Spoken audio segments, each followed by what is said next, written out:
We're going to go Romford, though, for the 12.51. Bailey's Bullet is 7-4 in trap 1 here. Young Sienna is 6-1 in trap 2. Bump and Run 15-8 in 3. 7-1 the 4 Underground's Use, and it's 11-4 for the 5 Dog Gunman.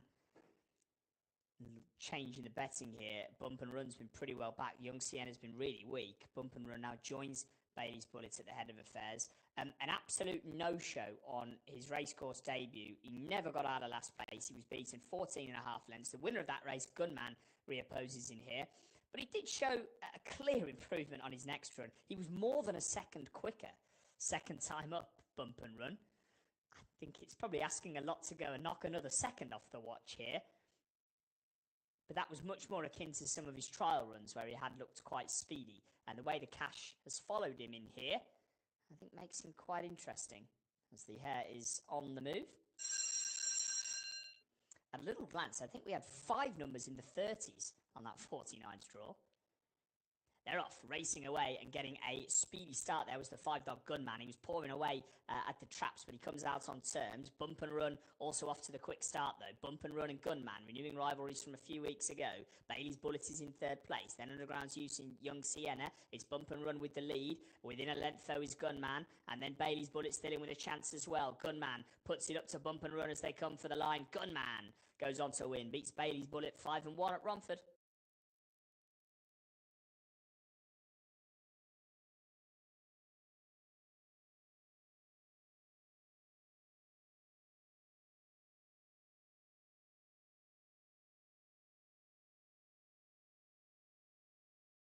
If you're betting at Kempton in a William Hill shop today, don't forget we've got a free £5 racing bet up for grabs. All you need to do to claim it is bet a tenner or more on any Kempton race on the betting terminals at 2-1 or bigger.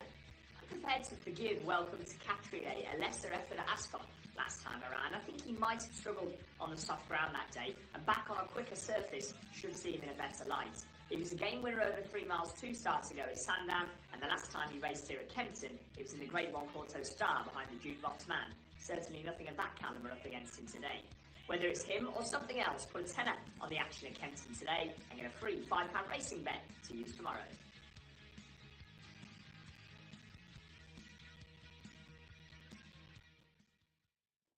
He is only just now above the minimum 2-1 price requirement. Welcome to Catrier. He was 11-2 when the book opened yesterday. 9-4 now.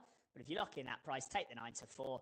That will qualify you for a £5 free racing bet to use tomorrow. You just need to place that bet on the betting terminals in shop. Tenner or more, 2-1 or bigger, any race today at Kempton, and you're away with that free bet. Looking forward to it. We've also got the money back concession if your horse finishes second in the 2:45 at Wincanton. Again, that's an in-shop exclusive. 2 meetings to have a go at this afternoon, with a variety of ways to play both of them, including, of course, a place pot. You can have a go at that today. Ask your shop teams if you need any further info on that particular bet.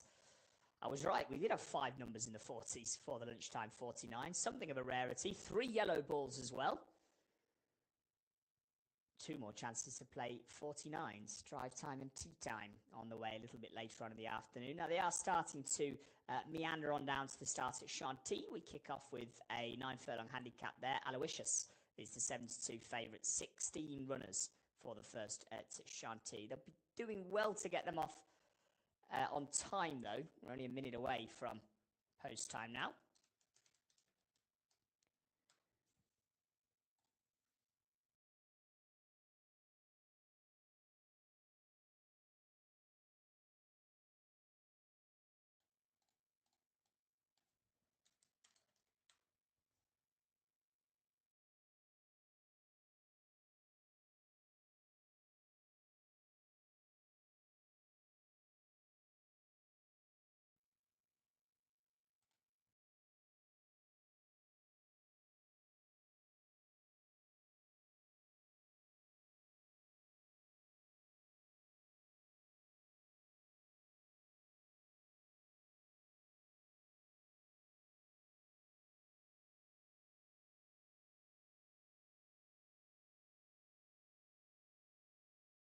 Got York coming up for their 12.54 as well, where the hare is in motion.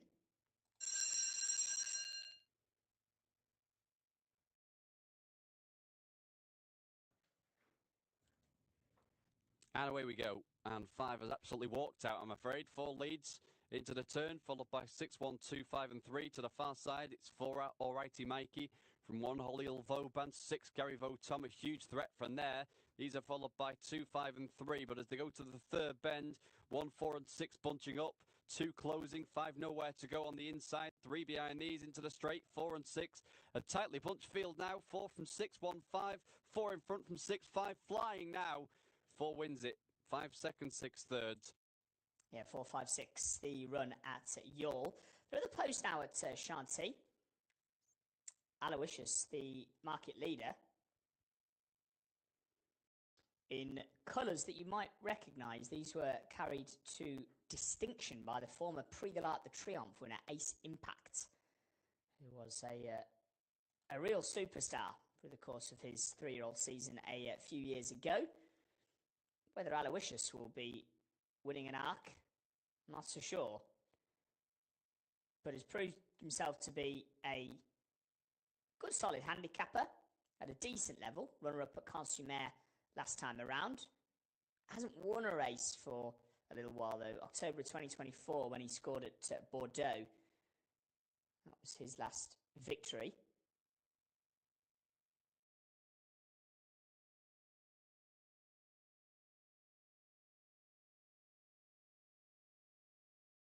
Of course, Ace Impact, not only did he win the Arc that year, and the Prix Jockey Club as well, the French Derby, so got a lot to live up to in the same colours as this Aloysius, but he may well be up to winning this handicap.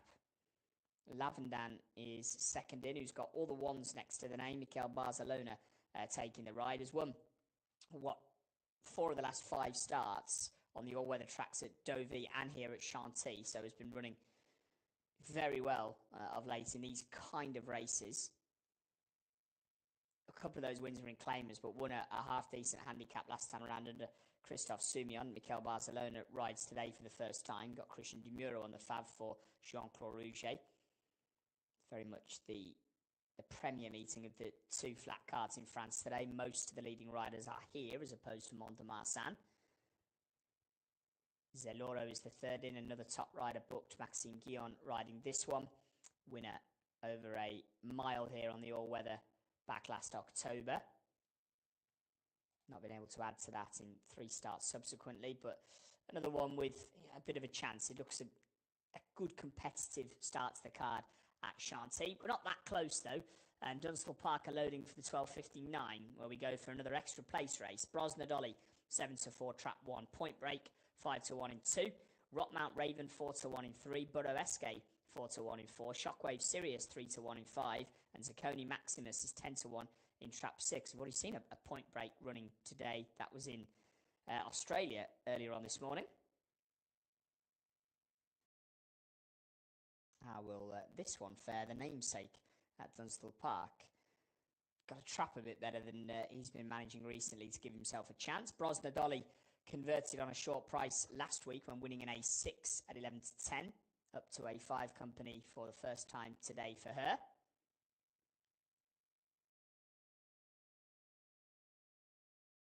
And Shockwave Sirius would have a little squeak on the strength of his run 2 starts ago when finishing second. So here we go, Dunstall.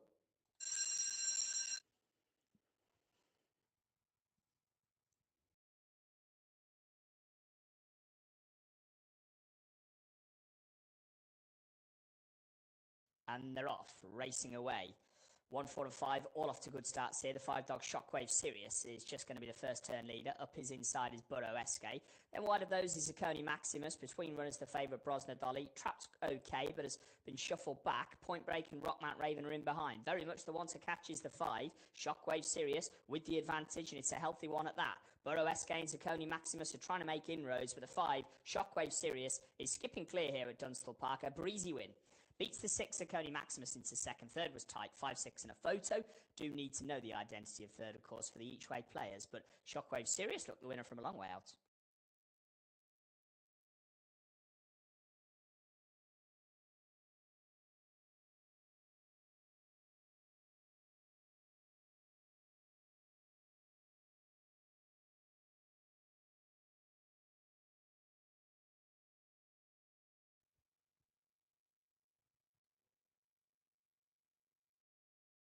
Sprint Valley coming up next on 2 for the 1 o'clock, but I've started to load these runners at Chantilly.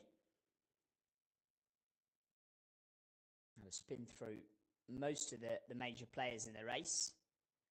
Christophe Soumillon's mount Allure, one that we haven't touched upon here, but more exposed than most of these. Was a winner in December on the all-weather at Lyon-le-Soir, but probably not quite the force of old. 7-year-old now, and though a C&D winner, has generally done her winning of late away from the more premier venues.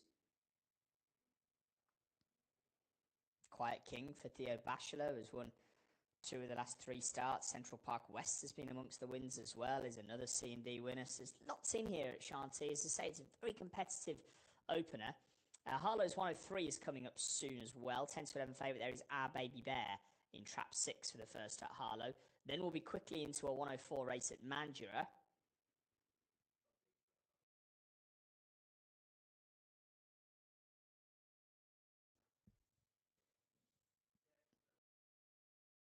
We have got one who the jockey's just jumped off here. That's Placer Diretta. Even she's a former course and distance winner. She enjoyed a very nice spell around this time last year, actually. March into April, won 3 on the spin, 1 at Cansumer, and then twice here over course and distance. Didn't carry that form on through the summer onto the turf, but with the seasonal debut back under the belt last time around at Pau, where she finished 3rd, very similar run to what she did last year at Pau, again before winning 3 on the bounce, so you wouldn't rule her out, despite being 16 to 1. Everything you look at in this race, you could make some kind of a case for. Okay, maybe not that one, because she's not running now, Presa Diretta. She's been dismounted because she's been declared a non-runner. So that one is out. 16 to 1, you should escape a rule 4, but it's going to change the place terms. We'll be down to 15 runners, which will mean 3 places instead of 4 here. So a shame to lose Presa Diretta. Looks to have got quite warm as well, but not going to be running in the end. The remaining 15 who are nearly all in now. Harlow coming up shortly on 2 as well, but let's get to Chantilly for the call. Race. And there are 15 of them in the Prix de la Rue de Protégé, the Canté race, the opener from Chantilly. They went without 7 Presa Diretta. Central Park West up there early, Saturday night to the outside. Aloysius in company with Zaloro close to the pace. The grey is Havana 6. These are then being followed through by Lympha Sommer, who just runs in behind Aloysius, the orange with the black sleeves, following Rock Blanc. The back marker at this point is Quiet King. Memphis, Tennessee, directly in front of Quiet King. And also towards the rear is Marcia Marlowe, as the leaders with Central Park West to Saturday night in 2nd. Havana 6th, 3rd, Zaloro in 4th. True Tedesco on the inside in 5th, followed then by Fave, Dorilien Lemaitre. Lavendan is next, running in 7th, ahead of Rock Blanc the outside in 8th. 9th is Sir Walter, and then Marcia Marlowe the inside of Aloysius. And at the back quartet, Allure with Lympha Sommer. Pace isn't strong here. Quiet King making a couple of positions. Memphis, Tennessee is the back marker. Central Park West dictating. 700 metres left to go. Central Park West to Saturday night in 2nd. Havana 6 is in 3rd. Fave is to the outside next with Zaloro. Is going to wait for a gap in the home straight, which they are entering now. Rock Blanc then to the outside in light blue. So coming down the straight, Central Park West gets a squeeze. Saturday night is challenging to the outer. Fave is poised to make a bid with Havana 6 diving for the inside. True Tedesco's getting no run back in the field, so Walter's trying to come through. Zaloro has gone through to lead them. Zaloro going on to Saturday night. The outside Fave, and then Sir Walter running home strongly. Quiet King to the outside, tearing after Zaloro. Zaloro to Quiet King. The line coming, Zaloro. Quiet King 2nd. Aloysius up for 3rd, and a photo for 4th. Zaloro is the winner, and Maxime Guillon takes the first at Chantilly. Going to return 6 to 1. Mangura coming up shortly for their 104. They're almost all in now as we come into the back end of that card in the west of Australia. Incredible Mouse, 6 to 4 favourite this time around, and the signal has been given. Favourite in green, Incredible Mouse, and they're ready. Racing. Incredible Mouse, one of the last outs, showing speed. Aeroplane Penny on its outside. Coming across was Cheddar Manelli to go to second, and on its heels was Zach's Thunder, then followed by Shirley Keeping, Spider Hulk. Incredible Mouse is very deep. Well back was Midnight Craven, Wizards Nova in the straight. Zach's Thunder strikes the front, wins a half length. Second goes to Aeroplane Penny. Third, not sure. Spider Hulk also there. Incredible Mouse and Cheddar Manelli back on the inside. Next of all was Shirley Keeping. Well back in the field was Wizards Nova along with Midnight Crave. Trap 4, Zach's Thunder, the winner at 9-4 at Mangura. One of the joint second favourites is obliged there. Canary Hills, thereabouts, Jump Singapore Sling, 7-2 this time around.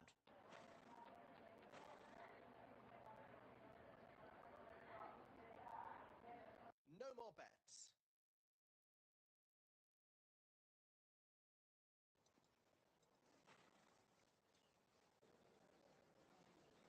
They're off. 9 is quickly away. 4 is close behind.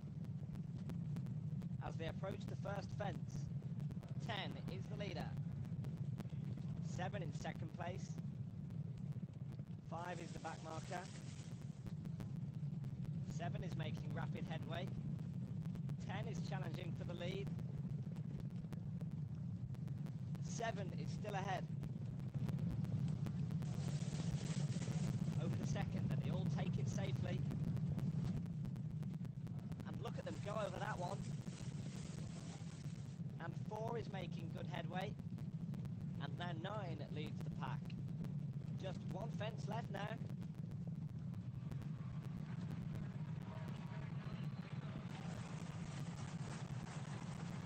And they enter the home straight with 1 ahead. It's an incredible end to this race, and at the finish we have first, number 1, number 9 is second, number 8 is third. Clifford Vigil beats Jar of Whiskey and Bluff Echo 14-1, 10-1 and 12-1.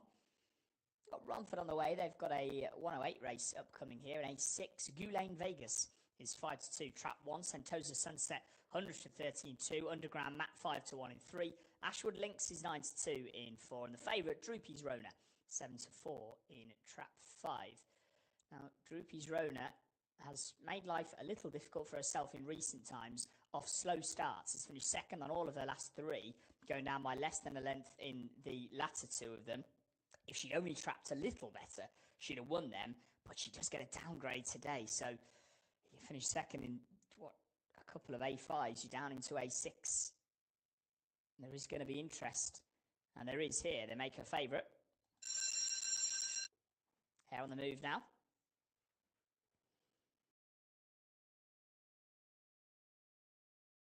They're off. They're racing away for the 108. It's another slowish start by Droopy's Rona, who is once again going to have to mount a challenge from the back. 1 is the early leader, Gulane Vegas, out in front to the 2 Sentosa Sunset. Then comes Droopy's Rona, followed next by Underground Matt, and Ashwood Links is at the rear. It's Trap 1, Gulane Vegas, still leading the way to Sentosa Sunset. Droopy's Rona is poised. They turn for home. Gulane Vegas in front. Here comes the favourite, Droopy's Rona. Got up.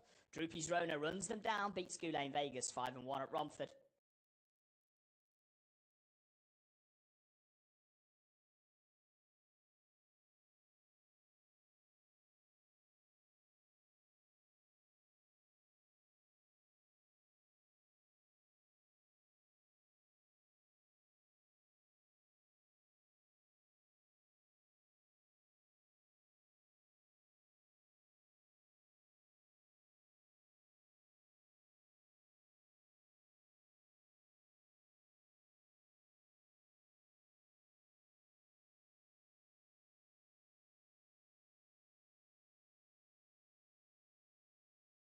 Got a 112 race coming up at Youghal shortly, but plenty of time for the Steeple Downs 109. Joint favourites there, Acton Vale and Rice and Peas, both 13-2 as we come to within 10 seconds of the offer. Over on 2.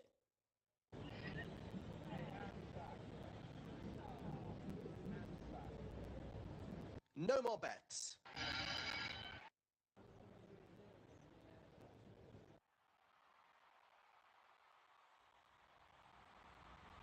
So off we go. Mangrove, Francisca, Monk and Oberstein. Davis Phillip there as well, out towards the rear of the field. It is Dummy's Guide, Hebrides Crew, Salt Coats. Fence 2 next. Oberstein, Acton Vale, Francisco Monk, followed by Dartmouth View and Winegrove over that one.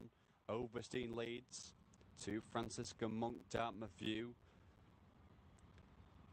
Behind these getting closer, Bennett's Hill now as they come towards fence number 3. Acton Vale, Francisco Monk and Bennett's Hill from Oberstein. Dartmouth View out wider.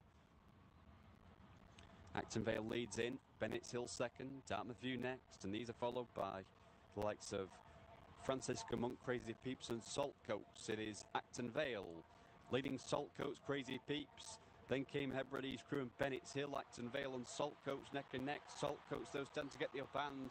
And as they race up towards the line, this will go to the 7. Saltcoats. Second, 17 Crazy Peeps. Third, 14 Acton Vale. Fourth, 1 Hebrides Crew. 22 to 1, 33 to 1, 13 to joint favourite, and 25 to 1. Now on 2 Yall for the 112. Joyce's Mustang 11 to 4, trap 1 here. Hollyhill Rachel 9 to 4 in 2, which is East 7 to 2 in 3. Almighty Lorcan is 7 to 2 in 4. Corin Danny 4 to 1 in 5. Inniskeen Ella is 11 to 2 in trap 6. Got another extra place race coming for you at Dunstall, penultimate race on the way, the 117. Favourite for that one, Gripper Dan at 13 to 8 in trap 5. It's the nap of the post as well at Dunstall Park. That's on the way soon though. Here at Yall, you've got Hollyhill Rachel who tops the betting at 9 to 4. She was a winner 2 starts ago of an A7, but for me the side of that has been pretty poor. That's her only win in 13 starts here at Yall.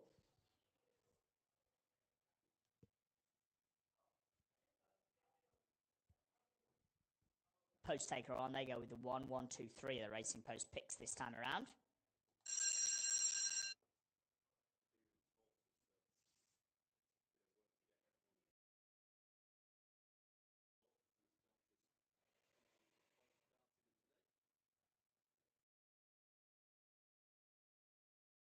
Rachel trap 2, and off we go here at Yall with 3 away smartly, followed by 5 into the first turn. And 3 leads from 5, 6, 4, 1, 2 to the far side they go. 3 Witches East from 5, Corin Danny. Behind these, 1 in 3rd is Joyce's Mustang. It's 3 from 5 and 1 as they turn towards the final straight.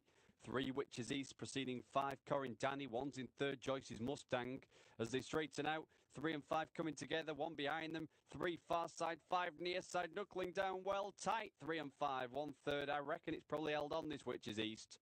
Yeah, I suspect trap 3's probably done enough, Witches East. Let's await confirmation from the judge at Yall and go and grab the final fence at German Street on 2. So 31 horses remain as we make the run down towards fence number 7. Just 2 more left to jump, of course. The leader takes it a length clear of its nearest challenger, who was a faller there. There was also 1 unseated and 1 pulled up, so 28 remain as they go down towards the 8th and final fence, which is the second of the water jumps, and the leader jumps it well, a length clear of second, but a bit of a gap to the rest of the field. 1 fell at the back, so 27 remain, and the leader's going well clear now, 6-7 lengths. There is a horse coming down the middle of the track, absolutely flying, but it looks like the long-term leader has done enough and just gets to win by about a neck in the end, with a length back to 3rd.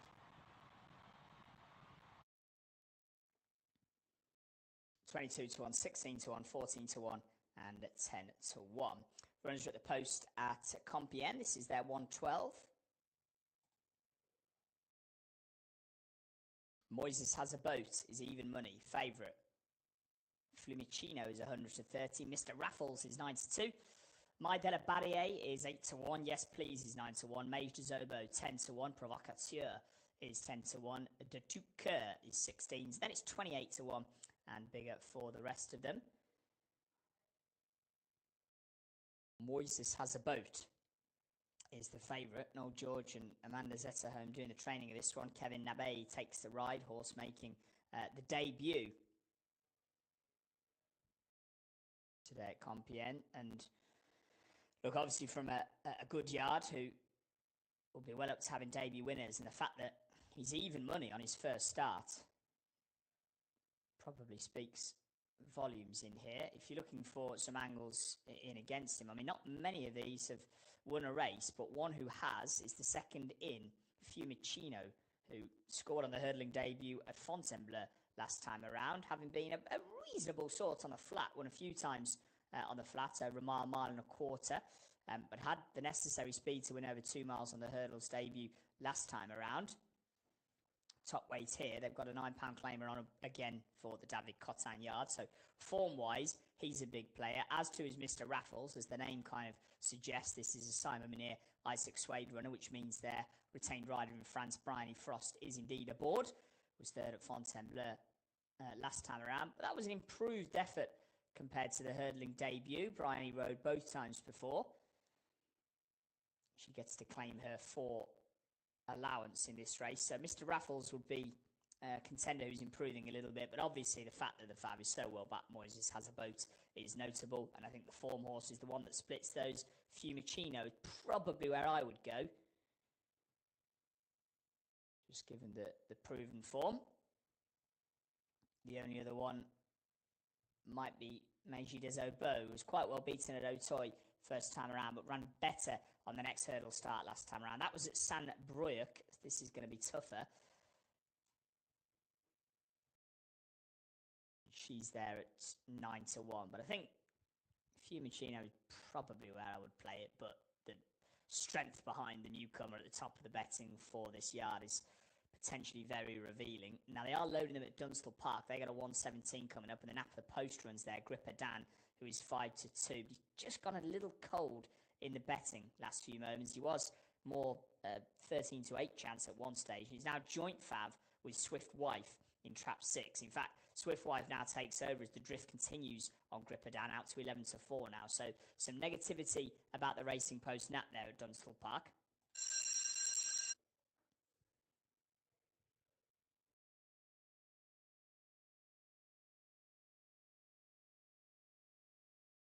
Hare is running at Dunstall, and they might be taking another turn at Compen. So let's get this in on 2. They're away in racing, and Derby's Hill Boy was the slowest out of the boxes. Not a great break by Gripper Dan either. They come into the first turn, and it's Faris Roxy with the call here to Fly High Sophie in second place. Rich Potential is with that one, and then comes Derby's Hill Boy, Swift Wife, and Gripper Dan. The market principles, not much from them at the moment. It's Faris Roxy who leads the charge, skips a couple of lengths clear over Rich Potential, who is coming. Faris Roxy to Rich Potential. Faris Roxy finding plenty. Faris Roxy wins. Rich Potential was second. Third's a photo. Fly High Sophie in the running on Swift Wife. 1 beat 2, either 3 or 6 for third place there at Dunstall.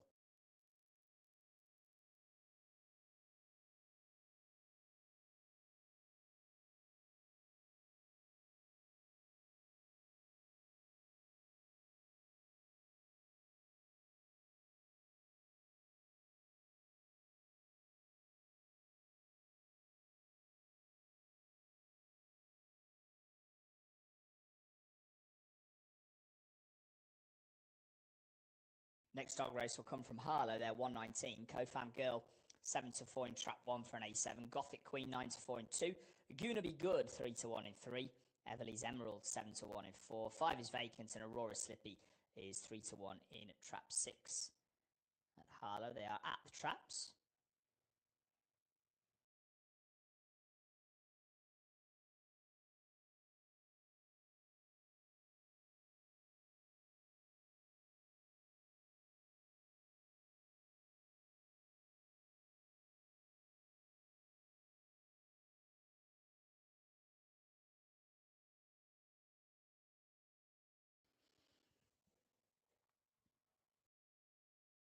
Might end up getting this race in if they don't get the skates on at Compen.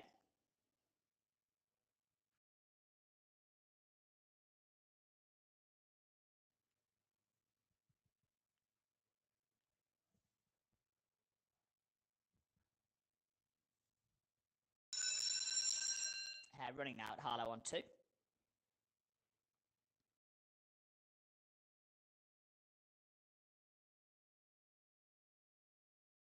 Lids, and they're off. They're racing away at Harlow, and charging out of the boxes there is the 6 dog, Aurora Slippy. Got the gun run early doors to Co-Fam Girl in second place. Gothic Queen races in third. Then Gonna Be Good and Everly's Emerald are out the back, but Aurora Slippy setting a decent clip for them here. Co-Fam Girl is in second, but 5 lengths off the speed. Then comes Gothic Queen, Gonna Be Good and Everly's Emerald. They take the turn, and Aurora Slippy has bossed this from the outset. Very impressive win. Co-Fam Girl was second, 6-1 at Harlow in the 119. And now we are underway at Compen. In the pre-master bob, few of them making their debuts over hurdles. Running to the first, Moises Has a Boat is straight up into the thick of things and leads over number 1, which they all managed to get over. Lausanne de l'Orme in red is just following, with Provocateur to the outside. And on the inner in 4th position is Grille de Mim, followed by My de la Barrière. Racing in advance of Mr. Raffles, settled in 6th position, ahead of Fiumicino next, and then Thunderbird, Ciel Moncastor to the outside of that, as they're on the turn already well stretched out. The leading 8 or 9 are then followed by Luna Nostra. Luna Nostra is in company with Maggie Desobo. And behind those, Lesbeck as they turn into the home straight. Yes Please, with the yellow sash on the jacket, is towards the back with De Touqueur. Maggie Duchenet and Saint-Baptiste. Saint-Baptiste the back marker, as it is Moises Has a Boat that leads the way. Getting over the second, very novice Saint-Baptiste at the back. Moises Has a Boat and Kevin Nabe leading to Lausanne de l'Orme in 2nd place. Grille de Mim the inside, to the outer is Provocateur. They're followed by May de la Barrière. Getting over the next, May de la Barrière in 5th. Fiumicino, the winner last time up. And Ocean Lene on the outer of Briley Frost and Mr. Raffles. They are in 6th and 7th places, followed by Thunderbird and then Ciel Moncastor. But Moises Has a Boat. Set out with a definite game plan here. First run over hurdles, but that was a sign of inexperience at that one, but got away with it. Over that obstacle lead reduced, though, by Provocateur, the outside of Lausanne de l'Orme. Grille de Mim in 4th. These are followed by May de la Barrière as they come to their 6th. Getting over that, Mr. Raffles and Fiumicino, the next 2, followed by Ciel Moncastor and Thunderbird behind those. Maggie Desobo and Luna Nostra well back with Lesbeck, and then De Touqueur. Still towards the rear, Yes Please, Saint-Baptiste, as Moises Has a Boat soars over the next. There's very little hiding place here. Mr. Raffles made a slight mistake. Maggie Duchenet is the back marker and becoming well detached. Moises Has a Boat leading to a Provocateur in 2nd. Grille de Mim just in 3rd now, as Lausanne de l'Orme loses positions fairly rapidly. Moises Has a Boat to Provocateur in 2nd. In 3rd is Grille de Mim. May de la Barrière in 4th. Fiumicino is in 5th, has come away from Mr. Raffles, who is in 6th place. He's close to being joined by Ciel Moncastor and Maggie Desobo. But still, it's Moises Has a Boat with a clear advantage here. Moises Has a Boat running into the turn in front of Provocateur in 2nd. 3 lengths down. Grille de Mim in 3rd, May de la Barrière in 4th, then Fiumicino. Provocateur within a length and a half of the front-running Moises Has a Boat now. Provocateur chased along. They're about 7 or 8 lengths clear of Grille de Mim. Coming over to the stands rail. Over it in front, Moises Has a Boat, but only by half a length here too. Provocateur running a very big race, coming to challenge.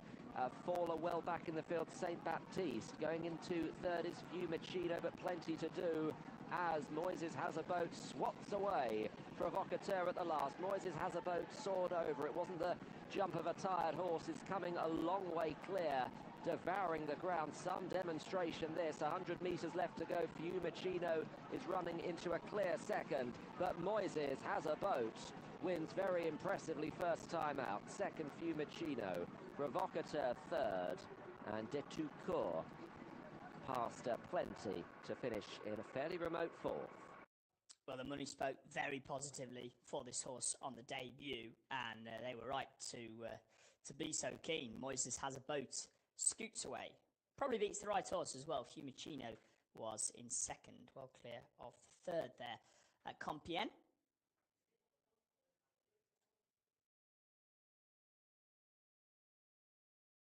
Back at Romford next for the 126 race. Badminton Treaty 13 to 8 in trap 1 here. Rural Bluey 11 to 4 in 2. Hollywood Lolita is 8 to 1 in 3. Dower Rafa 7 to 1 in 4. 5 is vacant, and Maria's Girl is 15 to 8 in 6.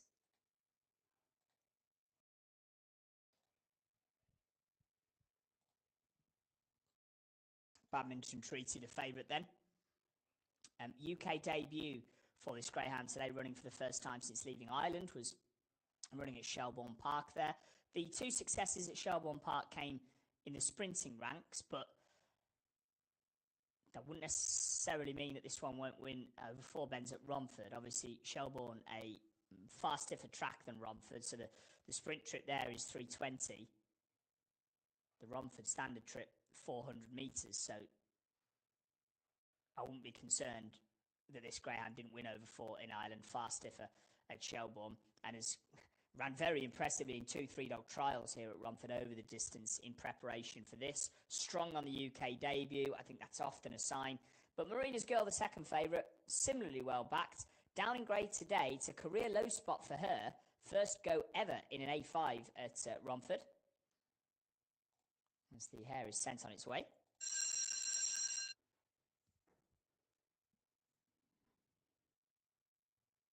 Away and racing Badminton Treaty. Hannah's out of the boxes here. Good start from the favourite, and Maria's Girl is going to track through in second place. Then comes Rural Bluey. These are followed next by Hollywood Lolita, and Dower Raffer is the back marker. Down the far side they go, and Badminton Treaty looking good for it here. Maria's Girl in second place, hasn't given up the ghost just yet, but still got a few lengths to make up. Rural Bluey follows these, and it's going to be Badminton Treaty with Maria's Girl running on late. Got close, but not close enough. Badminton Treaty the winner. Beat Maria's Girl 1 and 6 at Romford.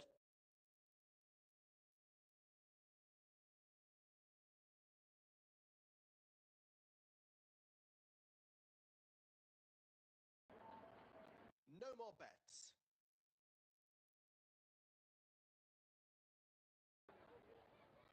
And away they go in this 2 furlong dash. And number 2 got off to a flying start. And 8's come out running. Plenty with chances as they spread across the track. 8's going well. 2's running a strong race as well. 7 trying to rally on as well. And as they approach the finish, an impressive performance from 2, who takes the victory. 1 finishing second, and 8 rallied on for third. Cheeky Chappie, McFarlane, Poppy, Cat 5 to 1, 3 to 1, and 2 to 1.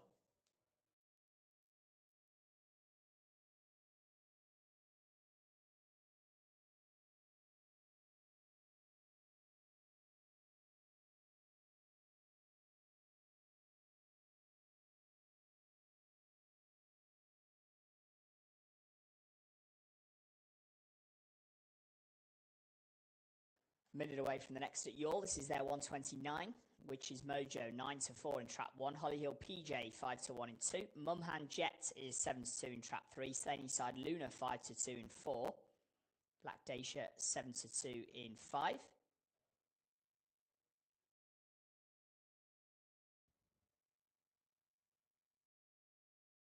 And Not Glass Flash is 4 to 1 in trap 6. And that rounds off the field here at Youghal. Ground's now behind the boxes,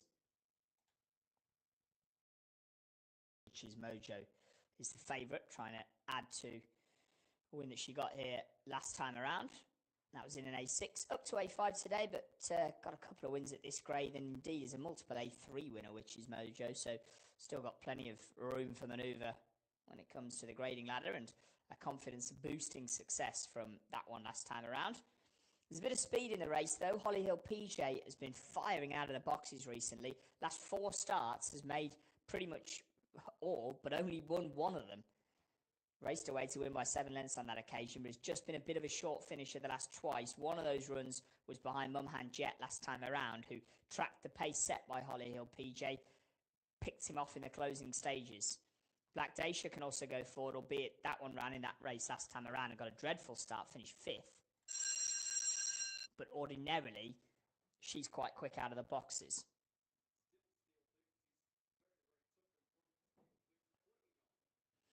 And then away, they're racing at Youghal for the 129. First out is the two-dog Hollyhill PJ off to that customary quick start. Does he last home today? There's trouble further back and we lose the 6. Not Glass Flash has come down. Hollyhill PJ the leader, but Witch's Mojo is the shadow. These two are clear of the rest of the field. Hollyhill PJ up top to Witch's Mojo. In third is Mumhan Jet, who does stay on well, as we saw last week. Mumhan Jet trying to reel them in. Hollyhill PJ digging deep. Mumhan Jet is coming, so too Witch's Mojo. Witch's Mojo is going to beat Mumhan Jet. Hollyhill PJ faded again into third. 1, 3 and 2 at Youghal, the finish.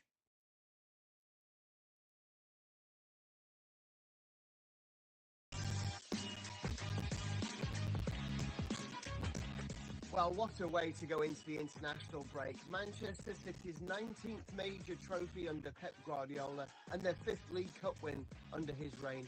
Just a wobble from Arsenal sets the rest of the English top flight up for a great run-in when it returns on April the 10th.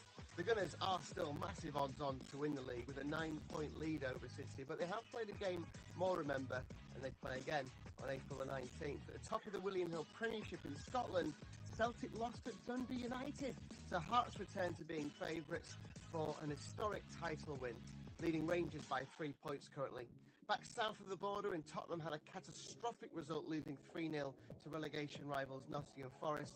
That also saw a 6-goal swing in the goal difference between them. West Ham also lost 2-0 at Villa. That means Villa shortened for their Champions League spot, but Liverpool and Chelsea's away defeats cost them ground, while Manchester United got a draw at Bournemouth on Friday.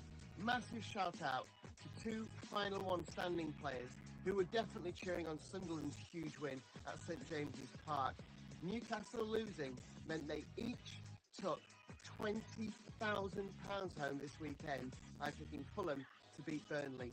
A brand new Beat Robbie Lyle £50,000 pot opens up on Saturday, April the 11th, after the international break and the FA Cup, so make sure you're in. And if you last longer than Robbie, you share the prize. 3, 2, 1. Yes, comprehensive rundown of the movers and shakers in the Premier League outright betting from Lee Phelps there, and a nod to Final One standing, which returns post-international break. And as you heard from Lee, a couple of very happy punters taking away 20 grand apiece. And remember, this is a free-to-play game as well, Final One standing. You can jump right back in and have a go at a tasty jackpot yourself when the Premier League returns. Obviously, the international action is our focus this week. And there'll be FA Cup fixtures following that. So a little bit of a hiatus now for the Premier League, but it'll soon roll back around. It always does. Chantilly on deck next. This is the 1:30 where Yep is 10-11 favourite. Mmore is 11-4. Adion is 6-1. Nadir is 8-1. Jericho Ridge 10s. Westminster Cherry 20-1. St Marksman is 25-1. They go without Tankay here at Chantilly. Chances are we'll get in the lucky last at Dunville Park first, though. This is the 1:33. They close the card with a D4, where Tantalising Jess is 9-2, but a big drifter. 18-1 the 2, Drabeg Dancer. 14-1 the 3, Mohican Julie. 4-1 the 4, Coilview Boxer. First to post is 11-4, and Headford Wizard is 10-11. The cash really coming for the wide-drawn runners here. Headford Wizard now an odds-on chance, and first to post is 5-1 into 11-4. Everything else is kind of on the drift, really. It's a D4 that is not going to take the world of winning, I don't think. And the one dog, Tantalising Jess, who was a fair bit shorter than this at one stage, I thought maybe had the best form with a second-place run last time around, but she's friendless, and they forced the 6 dog into an odds-on price here at Dunstall. Pick the post as well.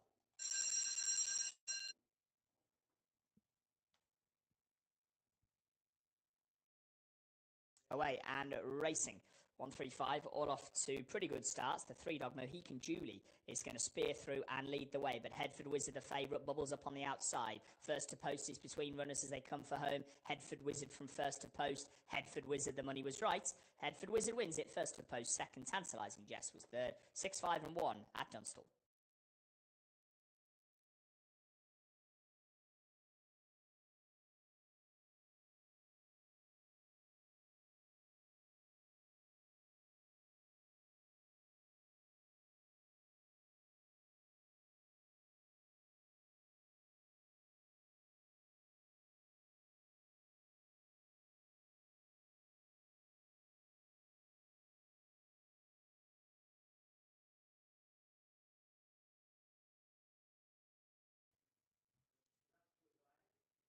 favourite Chantilly has gone from odds on to odds against, now into even money. This Yep, but still appears the one to take the beating for Andre Fabre and Mikel Barcelona in a maiden over 6.5 furlongs for the 3-year-old. He's the son of Dark Angel out of a Dane who'll dance and mare, who ran his best race to date last time around, went second at Saint Cloud. All 4 runs to this point have been on the turf, so it is an all-weather debut today for Yep, but holding his position well in the market and has been definitely helped along by the non-runner, because Tankay, I think, would have probably been second fav in here. So with that one out, the path could become clear for Yep. But you've got to respect the money for the second in, Mmore, who is a newcomer for Francis-Henri Graffard. And this is a son of Nyquist out of a Tappet mare. So this is very much a USA pedigree, a dirt pedigree in many ways. So the all-weather, you would think, might be more to his liking than the turf. He's an interesting debutant. Bastin du Prince over 1,300 metres, and Yep away pretty well. Westminster Cherry, the white jacket, blue sleeves, light blue and yellow of Nadir. The outside is Adian. On the inner is Mmore. Mmore, the one newcomer in the field. He's just squeezed up to get into 4th place. The back pair St Marksman just adrift of Jericho Ridge as they run into the turn. And Adian has come from the outside to press Yep, but Yep holding firm on the inner. In 3rd is Mmore, and then in 4th Westminster Cherry. Next in the field, the maroon of Jericho Ridge ahead of Nadir, and St Marksman is last of all, about to head down the straight. Inside the last 600 metres and more, it's Yep that has the advantage to Adian in 2nd position now. Westminster Cherry is nudged along. Mmore to the inside is waiting for the cutaway to try and mount a challenge. Yep is the leader. Adian with every chance. The outside Westminster Cherry. Wider still is Nadir. Going for the inside is Mmore. Yep has got challengers on each side of the course. Mmore running a very good race first time up. Westminster Cherry to the outer. Mmore has quickened up strikingly here. Running up towards the line under Clement Lecouvre. Mmore wins well. 2nd, Westminster Cherry. Yep in 3rd. Adian in 4th. Well, we saw a winning newcomer over the obstacles at Compen not too long ago, and a winning debutant this time on the flat. Mmore for Francis-Henri Graffard has taken that one. Westminster Cherry finishing in 2nd. The favourite Yep was only 3rd. Not even making the frame in what ended up being a 7-runner race. But it goes the way of the debutants. Pretty impressive win. First time up.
No more bets.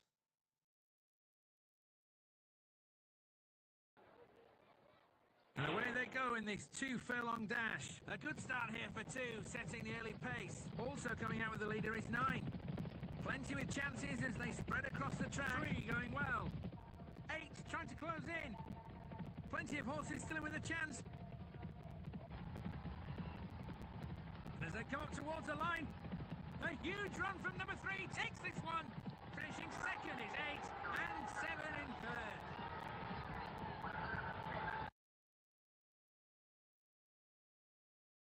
They dance. The sleep is good and landslide. 9-2, 5-2, and 8-1.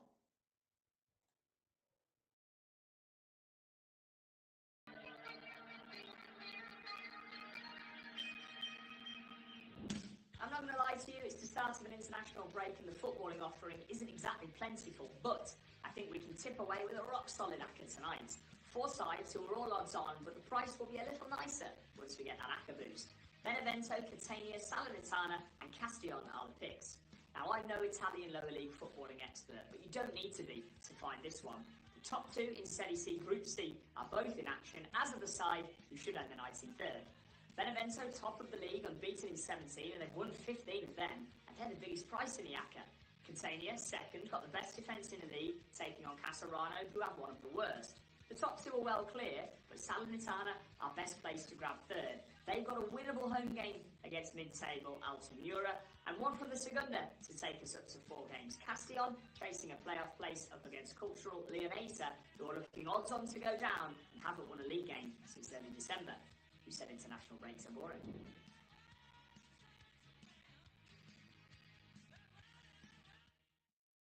I'm not promising you a big price, but these look rock solid, these 4. If you fancy a go on an acca tonight, you'll get 7 to 2-ish, and that's pre the boost that you would get here at William Hill for 4 faults and upwards. We get a green light at Mangura, 140. Let's track there. Favourite. Racing, Speedy DeVille jumped quickly. Fast away also was Princess Gemma. Working across Dutch Rambo. Wider still was Sunset Amanda. South Crenshaw recovers up to 4th, and then followed by our boy Doug. Dutch Rambo well back was So What, and also Negroni in the straight though. Speedy DeVille clear. Another winner for Credelli. 2nd goes the Wave, Sunset Amanda. 3rd in South Crenshaw, Princess Gemma. In behind them was Dutch Rambo, our boy Doug. Next to finish across the line, pulling up quickly into the pen, was Negroni. Speedy DeVille, 10 to 11 favourite, no mistake at Mangura. Loading forward here at Romford.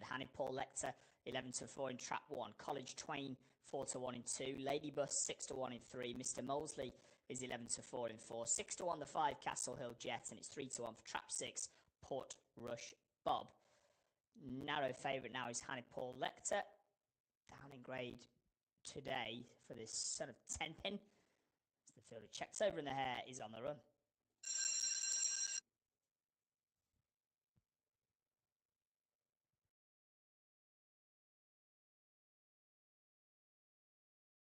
Lids come up, they're off. They're racing away for the 142 at Romford. The favourite got a big bump early on there. Paul Lecter was mulched by the 2-dog College Twain on leaving the traps, and he's got it all to do.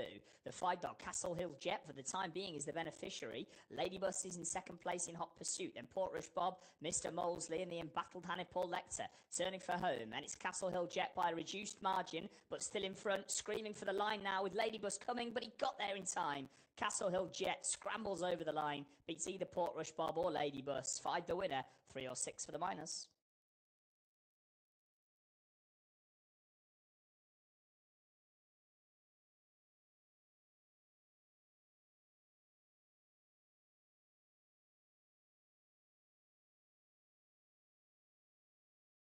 Take a trip to Steeple Downs now. This is their 143. Welberwick is the 2 to 1 favourite. They're in the parade ring ahead of the next at Compen, the 147. Just more than 30 seconds to bet on this virtual race, though. Warwick 2 to 1, Laurelbrook 11 to 2, 15 to 2, Keaton's Bridge. Sunnier Climbs 9 to 1, 10 to 1, Fink Street, Cheselton 12 to 1, Tristram Bay 14, 16 to 1, Benningford Boy 18 to 1 bar. 20 seconds to go here at Steeple Downs. We do have a show betting in at York for their last A7 the grade. Slenside Cloud in trap 6 is the 7 to 4 favourite in from 15 to 8. It's then 5 to 2 trap 5 Lakota, 3 to 1 trap 2 Joyce's Melody, 7 to 2 trap 3 Inniskeen Rising, 11 to 2 trap 4 Jeff the King, and 6 to 1 trap 1 Jovial Lily there parading at Yule. Steeple Downs, they're off. Running to the first, Sunnier Climbs, Ida Dida, Warberwick. Moving along. Up the back is Hopewell Chief, Warberwick, Cheselton. Then comes Keaton's Bridge. They jump the water. Warberwick, Keaton's Bridge, neck and neck, Ida Dida. Then we've got Sunnier Climbs. Fracas Salute comes next. There's some headway being made by Laurelbrook. Over that, Ponton Points at the back. Only one to jump now, and Ida Dida ranges up on the outside of Keaton's Bridge. Over the last, Ida Dida just with Keaton's Bridge. Neck and neck between the duo, a real battle in between them. Warberwick Up towards the line, Ida Dida, Warburwick now moves into the second, but Ida Dida's pulling away. Ida Dida, Warburwick, and Keatonsbridge third. 22 to 1, 2 to 1, and 15 to 2 starting prices.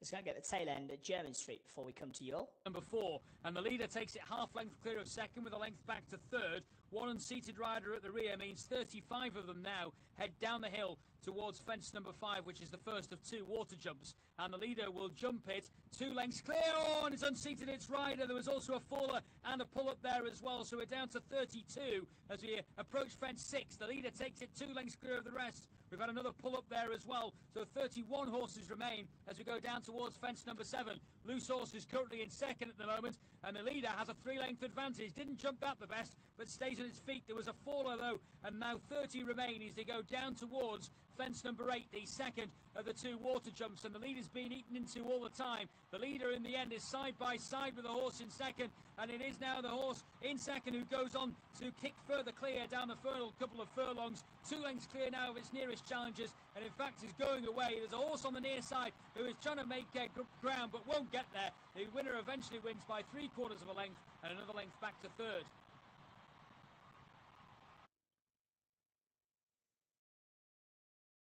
12 to 1, 8 to 1, 22 to 1, and 10 to 1. The SPs. Now we go to Yall. This is their 147 race. Trap 1, Jovial Lily, 11 to 2. Trap 2, Joyce's Melody, 100 to 30. Inniskeen Rising, 4 to 1 in 3. Jeff the King, 11 to 2 in 4. Lakota is 5 to 2 in 5. Slaney Side Cloud is 15 to 8 in trap 6.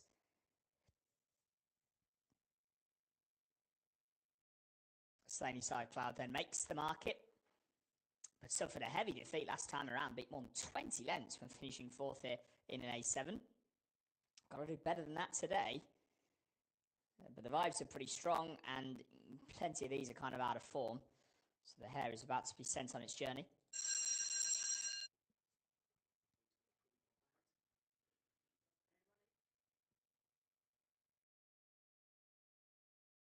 Go at York. Favourites in 6.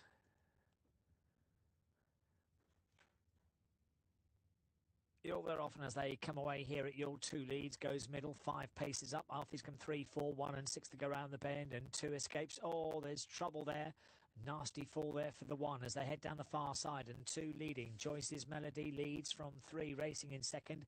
Inniskeen Rising, then comes the 5. Arthur's come to the 4 and the 6. 5 was forced to check at that bend, and 2's got the lead. Joyce's Melody remains 2.5 lengths clear. 5 comes around the outside. Lakota starts to close rapidly. 2's going to win it, though, from 5 in second place. And 4 was third. Win for the 2 dog. Joyce's Melody there at Yall. Lakota, definitely the eye catcher in the race, though, is closing all the way to the line. Finished off very strongly after a little bit of trouble on the penultimate bend.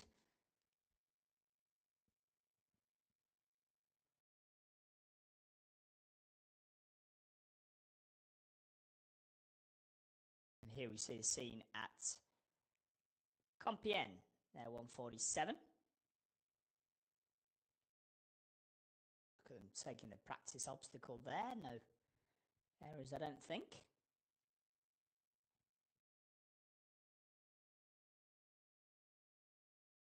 The handicap chase up next over 2 miles and 3 furlongs.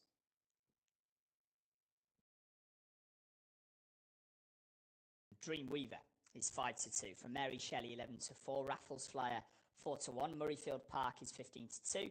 Lady Constance, 15 to 2. 9 to 1 for A Man. Proportionally is 9 to 1. 20 to 1 Kenobi Lad chasing Great 28s. And 33 to 1 for Mama Zara at Compen. Dreamweaver is the favourite then. Oh, George and Amanda Zetterholm had the previous winner under Kevin Nabe, who takes the ride aboard this one. Scored here at Compen over a shorter trip last time around. Back up in distance today. That would be the the one question mark against Dreamweaver. Raffles Flyer comes into this with every chance of Francois Nicole and Bryony Frost having won at Auteuil last time around. Pretty good race, actually, that this one won at Auteuil. I would suggest that was a better race that Raffles Flyer won compared to Dreamweaver. Now, Dreamweaver had the benefit of it being at the same track. They both won over 2 miles, so they're both up in trip here, but it was definitely a good effort from Raffles Flyer last time around. Has got to give the weight to Dreamweaver here, though. Raffles Flyer does shoulder top weight, albeit gets the allowance of Bryony Frost just to ease the burden a little. And those two are split in the betting by Mary Shelley, another daughter of Goliath de Burley. Luca Zuliani riding this one. Hurdles winner at Poe on the penultimate, but has 7 lengths to turn around with Dreamweaver from their last meeting. He's 0 from 6 over fences. Placed on 5 of those efforts, though. That was probably the worst run we've seen from Mary Shelley over the larger obstacles when behind Dreamweaver, well beat last time around. I thought the Monour Suede horse had a little chance of going well here, Raffles Flyer, at the prices of 9 to 2. Knocking on for an each way bet.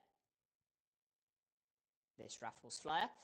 Feel they're all present and correct down at the start. They'll be invited forward momentarily. And after this Compen race, we'll probably dash over to Kempton for the first. The 2 o'clock on opening show through there for a 2-mile maiden hurdle. My right-hand man is the 11 to 10 fab. Remember, need to get your Kempton place pots on in the next 10 minutes or so if you're having a little stab at that market.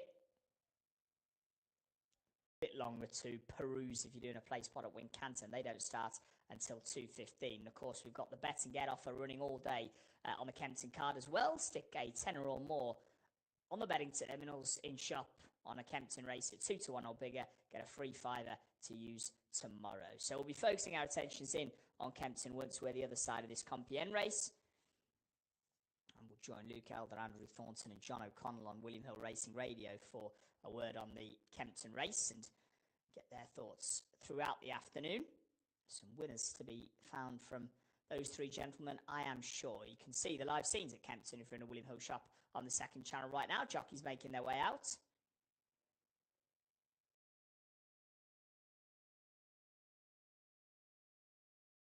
Compen inching closer to the starter. We're getting later and later as the day unwinds at Compen, and we've seen a few suspect starts as well, which hasn't helped proceedings.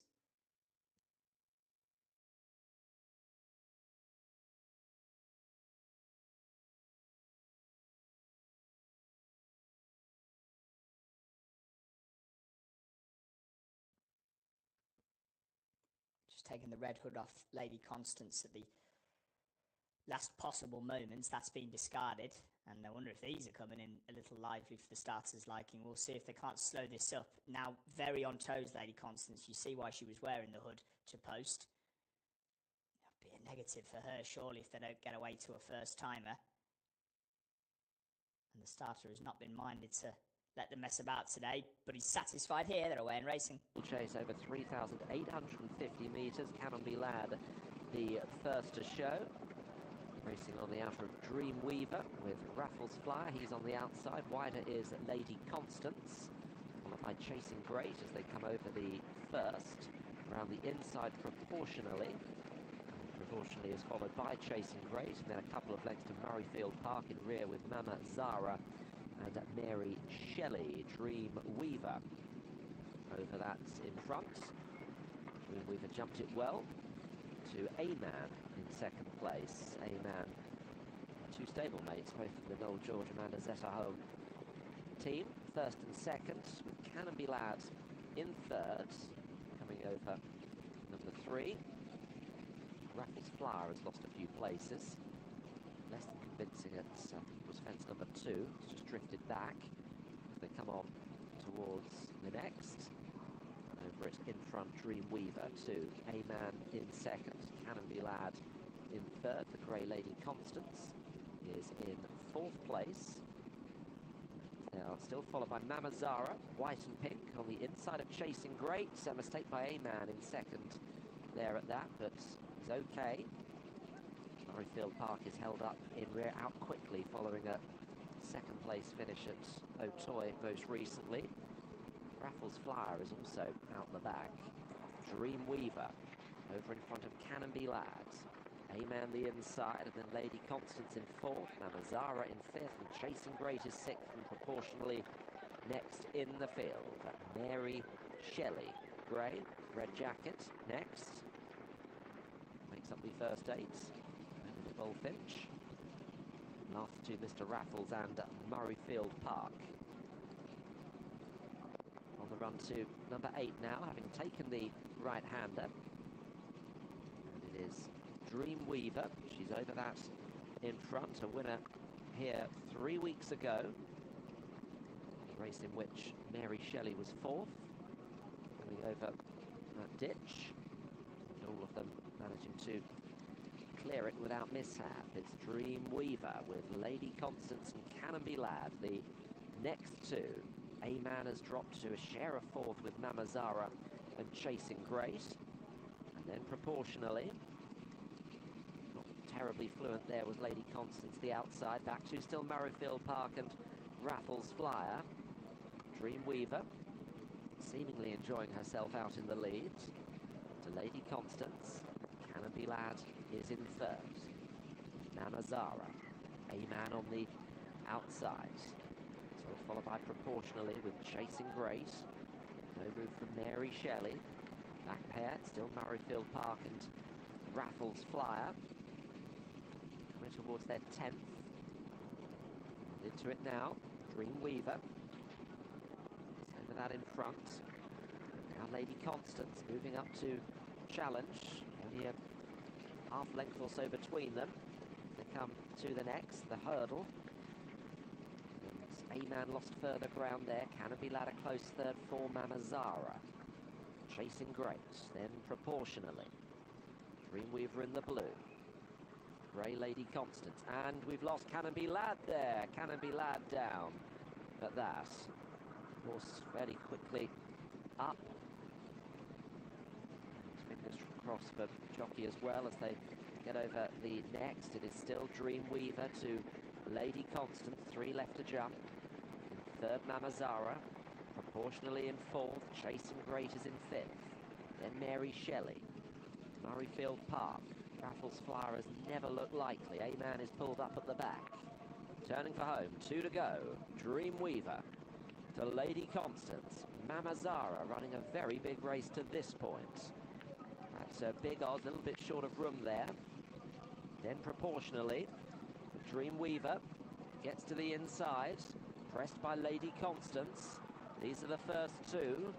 Trying to run home well, Mamazara with Chasing Great and proportionally, and then Mary Shelley, but coming down towards the last. Dreamweaver leading by about a length to Lady Constance. Dreamweaver, Lady Constance in second, over in third, Chasing Great, but it's Dreamweaver with the lead here, starting to come clear of Lady Constance. It's going to be another one for the Noel George and Amanda Zetterholm team. Dreamweaver, it's going to be a follow-up win, and in fine style. Chasing Great up for second. Lady Constance third. Murrayfield Park never closer than fourth. Dreamweaver. Yeah, Dreamweaver it is, who lands the prize at Compen. Now, Kempton, a little more than a minute until the off. Let's catch up with the team on Racing Radio. Ground in January. Didn't shape particularly well, but will surely do better on this better ground. So I'm going to be with my right-hand man, but I think there's better safer bets to be had. He's a bit on the skinny side. I thought he was the likeliest winner, probably, Luke, is the way to put it. My right-hand man. Even money at the head of the market. Over at Kempton, Andrew, similar or different? Just a little bit worried. Tom Leslie's horse a little bit quiet recently. That would be my slight concern. And the form, yeah, it was the horse of Nick Schofield's ran okay at Newbury over the weekend that beat this horse up at Catterick. Like I say, it's not the strongest race round here. I think I'd probably take I quite like the way Eternity Rose is lining up here, as in just going to be ridden handy. You'd say maybe a handicap project, but the fact is the horse has some good bumper efforts. Good solid form. It's a quick turnaround from the run 12 days ago, and I'd probably take a chance on this one. each way. So, yeah, it was never really in with a chance there at Huntingdon last time out. And the horse didn't run too badly round here in a bumper either. So the fact that you see Johnny Burke's lined up bang down the inside, and the way Fergal's horses are running at the moment as well, they're in pretty good nick. So yeah, I think he's in a good spot, and that'd be the play for me in an open contest. As you said, that Lustig de Chanel can be fairly free, won't be hanging around, and it's a case of will the horse get home. So I'd like to be Johnny Burke, just sat keeping an eye on that one in the box seat, because look at the race. What is it? There's probably only 3 here with genuine chance. Yeah, for sure. Eternity Rose is likely going to be stalking up the. I say leader, as it'll be leader, because Lustig de Chanel is a horse that goes off fairly hard. We saw that on debut at Ascot, where managing to win in the bumper sphere. Hasn't quite managed to repeat the feat since, but around Kempton, we'll see how those tactics get on. But runners are just lining up to get this race underway. We are a minute past post time, so we'll be off and racing any time now. My right hand man 11 to 10, Lustig de Chanel 13 to 8 in the Liz Prouting colours. They'll have Espepecto a touch later on as well, but they look to start their day off on a high note as we head to Kempton. Leading them up towards the starting point, it should be just as they turn into the home straight, and coming up towards the tape now.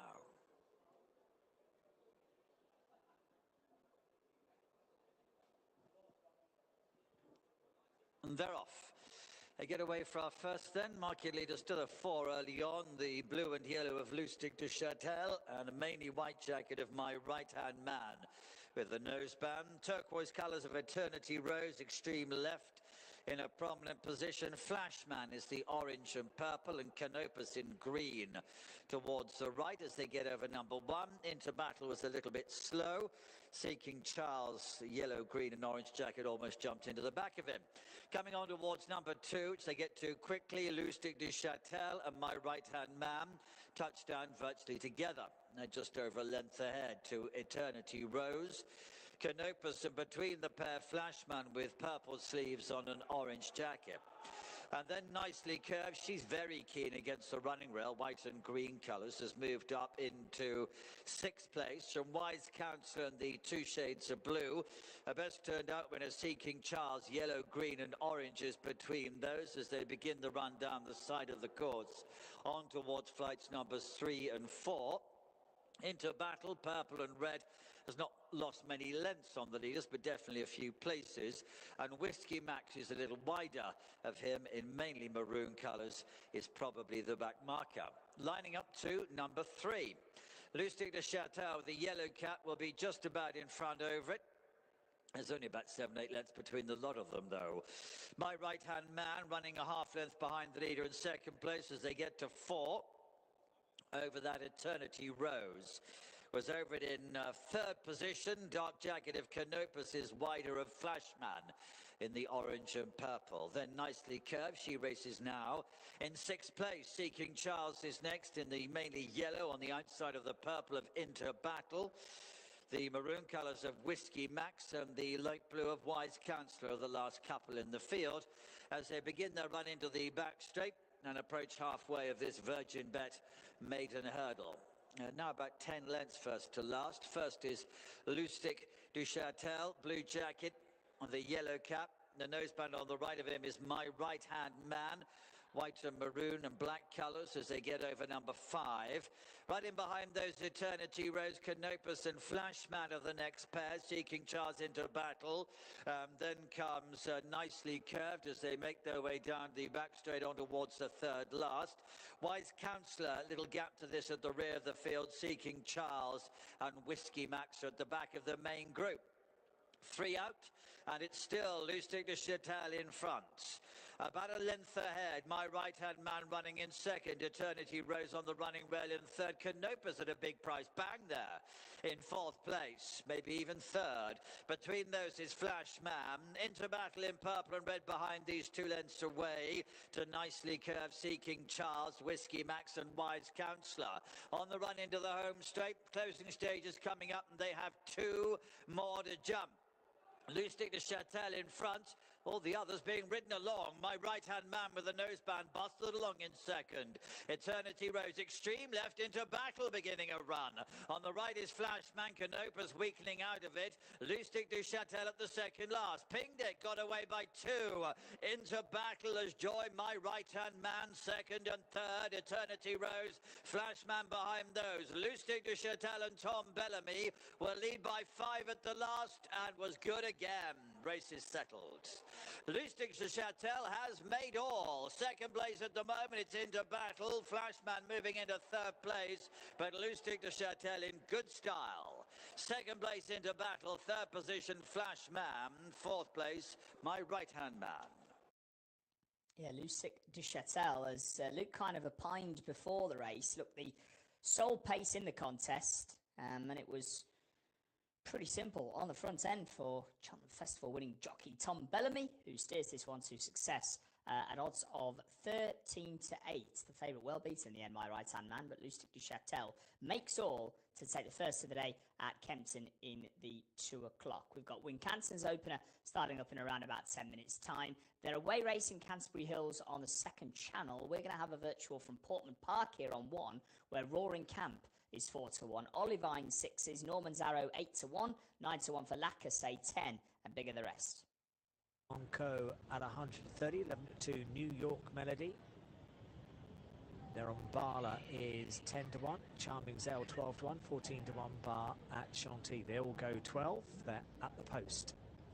No more bets. Wincanton heading in for their first 2:15 amateur riders handicap hurdle over 1 mile 7 furlongs. They're off. Racing at Portman Park. As they clear away here at Portman Park from the start, it's Europa Plan, Eaton 5's Norman's Arrow. They're the front 3. Moving along. Europa Plan, Eaton 5's, Norman's Arrow. Then we've got Thetford Mines and Lacasse. They in turn are being followed by Alice Beach, Eustace and Atlantic Prawn come next. Up the rear is Orilla. Just ahead of it is Baron Bugler. And also finding life tough is Bad Axe. They come round the bend. Norman's Arrow, Eaton 5's. Disputes the lead at the moment from Roaring Camp. Then after these we've got Eustace and Europa Plan on the inside. Lacasse, that's been tracked by Thetford Mines. Closing stages, Norman's Arrow joined now by the improving Eustace. Eustace goes on. Eustace forges on by a head. Eustace, the winner, beats Norman's Arrow in second place. And getting third, Roaring Camp, fourth, Eaton 5's. 4, 2, 9 and 11. Well, it's a whopper. 80 to 1, Eustace wins. Norman's Arrow second at 8. Roaring Camp third 4s. Eaton 5's in fourth at 28 to 1. Moving on to Chantilly. This is their 2:05 race at Chantilly. Maiden for the 3-year-olds. Obviously, we saw a nice winner of Division 1 of this race, a newcomer by the name of Mmore for Francis-Henri Graffard, who looks like he might be a horse to go and follow this season. Let's see what emerges out of Div 2. Chapelle 69 is 9 to 4 favourite. Another from the Graffard stable, Michael Barcelona aboard. 130 for Via Monceau, 7 to 2 for Philly Bassett. New York Melody 13 to 2, 17 to 2 for Nirombala, and then bigger prices for the rest of them. Chapelle 69. Now this one has had a couple of starts. She's a daughter of the excellent St Mark's Basilica, who swept all before him a few years ago for Aidan O'Brien. The horse has finished third on both starts so far. She was sent off jolly on both of those runs. Say this is Division 2 of this race. It's not, it's the fillies version. First one was for the boys. This is for the fillies, but same trip, same conditions in that regard. She was third on Deauville, or at Deauville on a debut, then ran at Consumer next time around, got beat again. but they were over a mile, those runs. So cutting back to 6.5 furlongs today, is that going to be to her liking, I wonder? Via Monceau, the second in, Christophe Soumillon in the plate. Best run to date came over this trip at Deauville when only beaten a short head last time around. That was in January, so it's had a little bit of time off since then, Via Monceau. But I would argue that that run is the pick of the bunch here. So she'd probably be my angle in at 100 to 30. Philly Basset is third in, Christian de Muro, or the debut today. A couple of runs on the turf produced fourth place finishes, but that's obviously got the all-weather debut and the drop down in trip to contend with as well.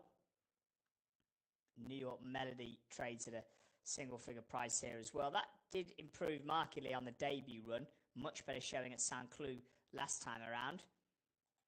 Ronan Thomas riding that one today. Just the one newcomer in here, that's Al Wadak, who's an 18 to 1 shot, nowhere near as fancied as the debutant that won the Colts version of this race half an hour ago. But I think Via Monceau sets the standard. US bred filly, obviously the horse that won the Colts and Geldings version was bred in the States as well. Daughter of Street Boss, this one. So again, the all-weather probably going to be the preferred surface for this one owing to the pedigree. And they're off in this Prix de Bassin des Securières. Filly's maiden, 3-year-olds, 1,300 metres. Philly Basset out smartly. Senna Julia, pink with the black spots from the outside. Charming Zell in dark blue is coming over. The green of Nerombala sits in 4th position on the outside of Villa Monceau, and then tucking in is Al Wadak. Chapelle Sistine is next in the field, the pale pink colours. Grey and pink Lady Shamrock the outside. Dark blue of New York Melody. Stars on the sleeves next, in company with Tamcarite.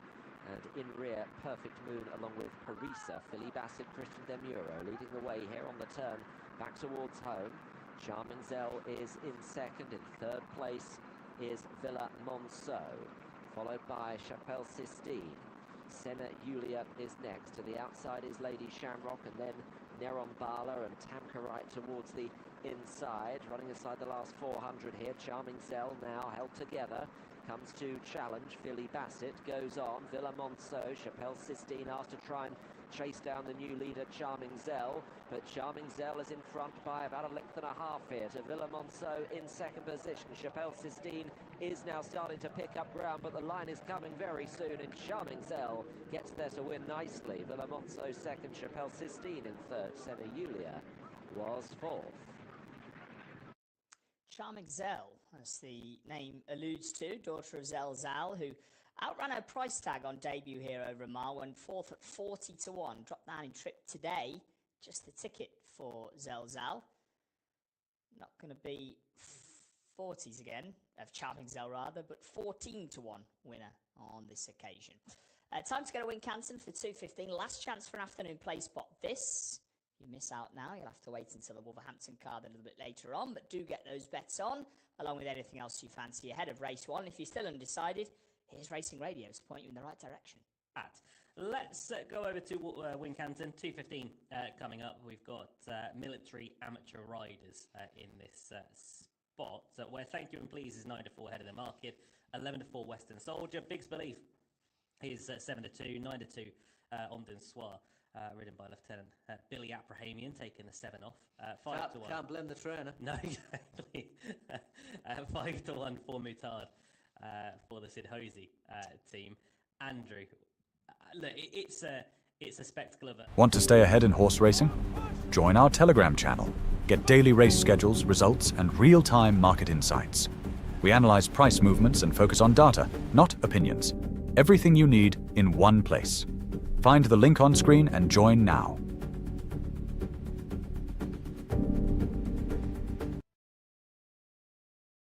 Here, Jody Soul on board, who's probably got the most experience of the riders to date. And as I say, Western Soldier, I think the ground was too sticky last time at Wincanton, was behind Thank You Please of Sid Hosey's, who's ridden by Daisy White in here.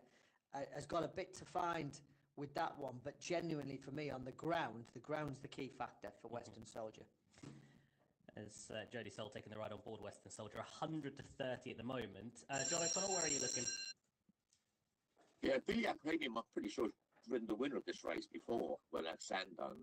Has been money round for Western Soldier. I thought Thank You and Please from a form point of view would take a fair bit of beating. I don't honestly know anything. I can't track any rides with Daisy White before.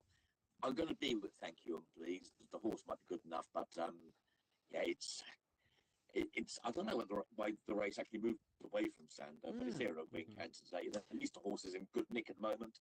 2 decent runs at Taunton and Wincanton already in the month of March. So from a form point of view, could take a fair bit of beating. Sean, I think it was the abandon meeting, wasn't it? Because it was always the first race at Sandown in that Grand Military meeting. I think it was purely simply because the meeting. The meeting was abandoned, and it's a it's a long-standing race. It's not for everybody, but I think things like this are good to be kept in the calendar because that's what. We've got to remember where things came from. And also, there'll be owners and trainers that have laid their horses out for this race to have a runner in the race, not as a punt, but for the enjoyment. I mean, just ask Mrs. Kate Kenyon. She's got 3 of the 5 in this contest as they jump away over at Wincanton. Queen Mother Military Amateur Jockeys Handicap Hurdle, and they come down the home straight for the first time with Omden Soir and Billy Abrahamian in front. On the right is Big's Belief. That's Trooper Elizabeth Feeks. On the inside, the other 3 have got Kate Kenyon's colours. That's Moutard.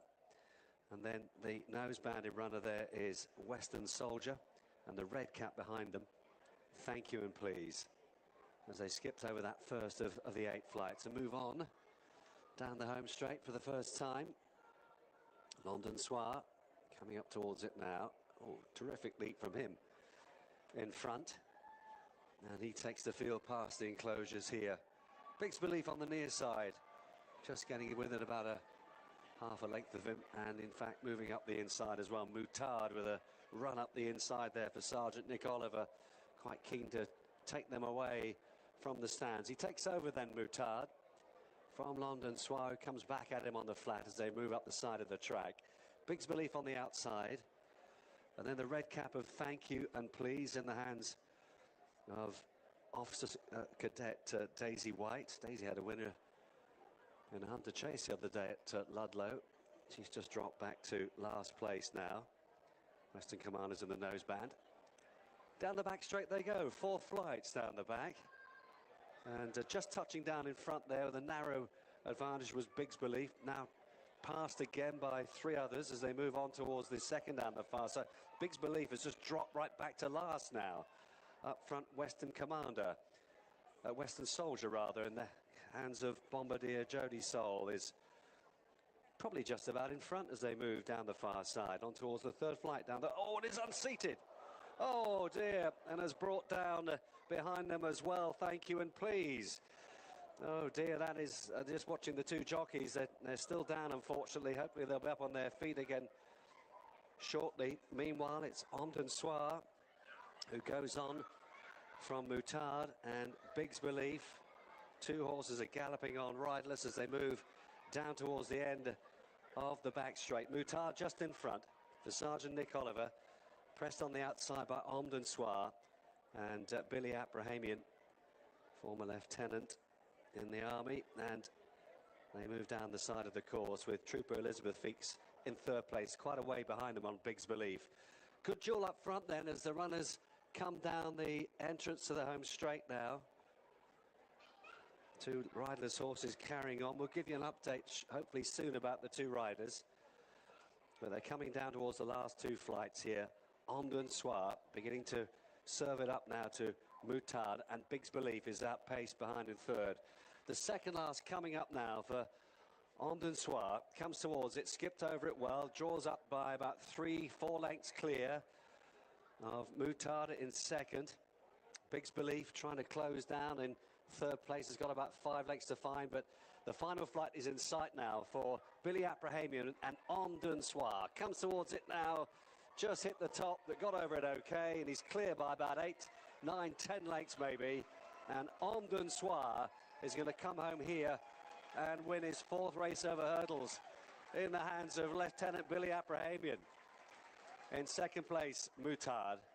That was for Sergeant Nick Oliver, and 3rd home was Big's Belief and Trooper Elizabeth Feeks. These are the only 3 to finish. Yeah, no update as of yet on the 2 riders that came down. Miss Daisy White and Bombardier Jodie Soul. Looked as though Daisy had got to her feet. Jodie Soul still prone when we last saw them, but fingers crossed they are both okay out of that race. That'll be the main thing. Omden Soir is the winner, trained and ridden by Lieutenant Billy Abrahamian. So lovely result for him in the race there at Wincanton. As I say, we cross our fingers for Jodie Soul. Looked as though Daisy White had already got to her feet. Hopefully, Jodie Soul, regular in these races, will be following suit momentarily. But it's Omden Soir who wins it at 9-2. Ridden and trained by Lieutenant Billy Abrahamian. Wins at Wincanton. That was 9-2, the returning SP. Going to go virtual racing now, over to the second channel, home straight to Canton now, less than a minute away now. Gambling Gang, the 4-1 market leader, and furnish you with any further updates from Wincanton as and when we get them.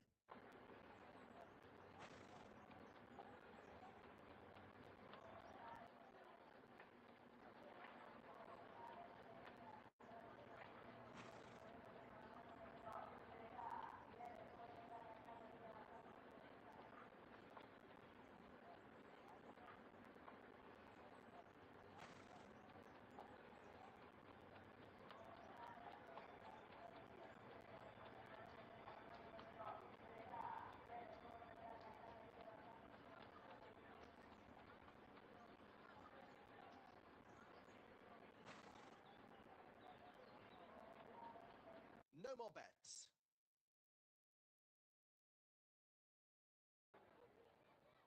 And away they go in this 2 furlong dash. It's a fast break for 6. 4 also started off quickly. Plenty with chances as they spread across the track. 4 going well. 1's running a strong race as well. Plenty of horses still in with a chance. And as they come up towards the line, an impressive performance from 6, who takes the victory. Finishing second is 4, and 7 takes third position. Comet Heights, King Joffrey, Gambling Gang, 10-1, 7-1, and 4-1. Heading to Mmore for the first time today, the 2:23 extra place race to open up the card. Busy day of racing action in Wolverhampton. And the Dunstall Park card this morning, Mmore this afternoon. You've got the horse racing there back at Dunstall tonight. I wonder if there's anybody eyeballing all 3 today. Aero Maisie is the 10-11 favourite for the first here at Mmore, this 2:23 contest. And Aero Maisie ran a pretty good race when dropped in trip for the first time last time out, finishing second. She was a little slow away on that occasion as well. You'd hope the trapping will come on a little bit for that first sprint run under the belt, and it probably left behind any of the form that she'd shown over further earlier on in her career. It's not been missed by punters. They've moved in to make a 10-11 here. And obviously we do have the added bonus of an extra place in the race if you are hunting for each way value. There's 2 that might fit the bill here. Elderberry Bingo was only touched off in this grade last time around, beating just a short head by Alien Brat. That one's 5-1, and a reproduction would see her go pretty close. And likewise, Winterfield Moo, who was second also in a D4 last time around. That one's 17-2. Perhaps has fewer excuses because she banged out of the boxes. She had the complete run of the race on that occasion, but was picked off close home by a dog called Winterfield Nina. But either of those 2 running up to that level would be candidates for the each-way punters in a race where we've widened the frame for you.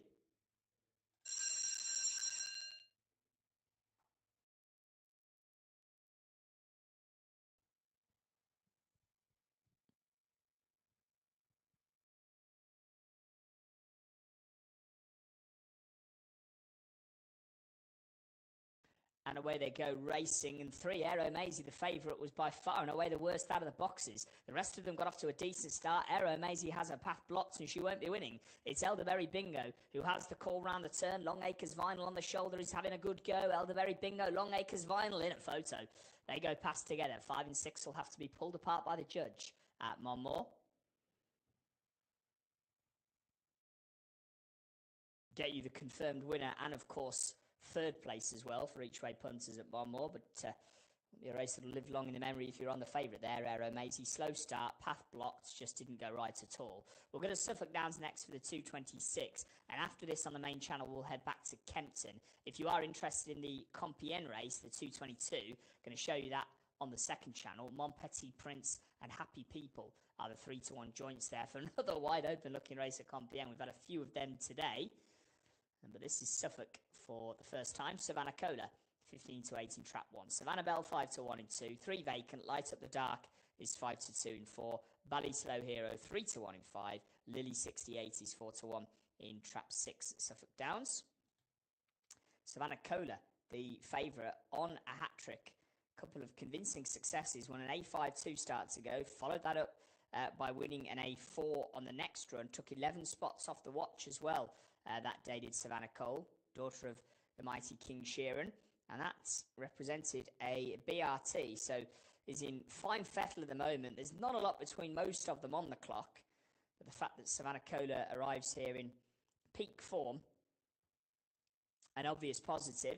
Not a bad race though. Lily 68 is on a hat-trick as well. A6 and A5 wins the last twice. This one trying to go 3 wins up the grades. But her 24-22, when she won that A6 2 starts ago, will put her right there on the clock. And she's 100-30.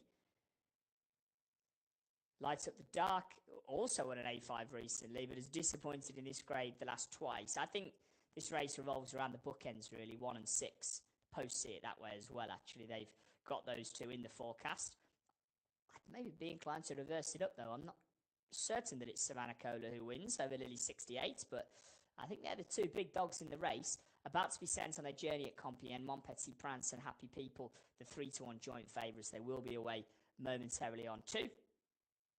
We'll catch up with Luke, Andrew and John after this Suffuk race for a word on the next at Kempton.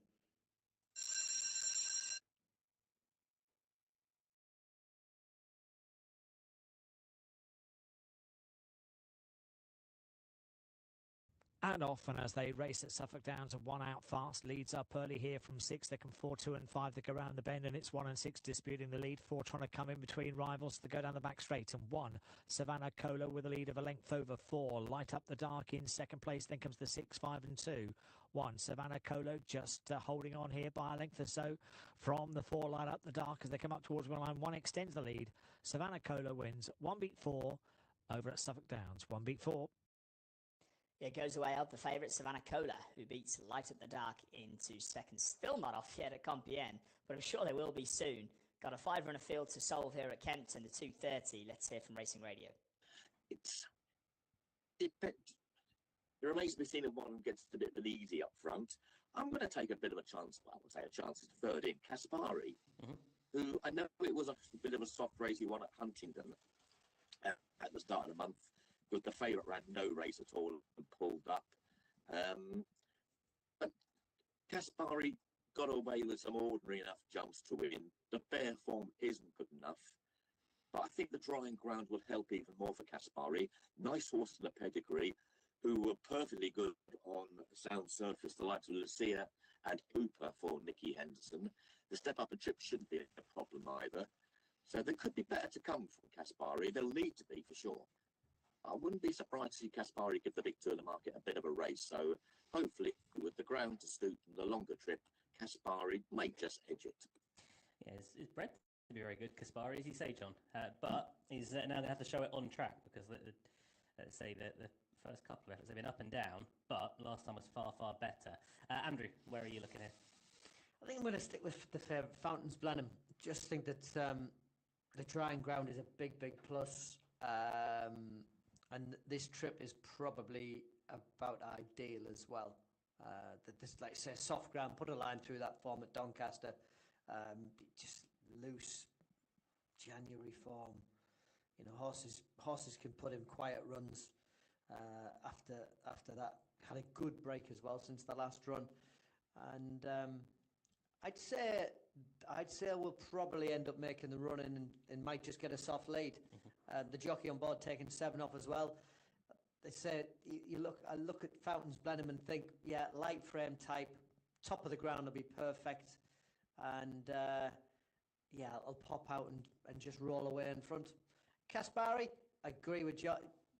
The jumping will sharpen up. I think the horse has just been slow at learning, you know, that kind of thing. Bearing in mind, the horse never ran in a bumper, and so I can understand why as well. So crack on over hurdles, but the jumping will sharpen. But I think for me, Fountains Blend will enjoy the drying ground the most. I say he's going to look to try and jump off towards the 4. He'll pop out and make it. Chad Bayman, I think he's a rider with quite a bright future. He's still obviously learning and still young, but the chances that he gets, there's definitely a rider there for the future anyway. Well, look, everybody's going to start. He's with a very good yard, Honeyball. I think I always think that, he's obviously limited in experience, and you're better off not rattling through your claim. You need to learn plenty as you go along. And he's had 9 wins from 61 rides this year. And Anthony Honeyball, he's come through that field, and he's like to be ridden handy, and this one will be as well. Let's head across to Kempton, just coming into line.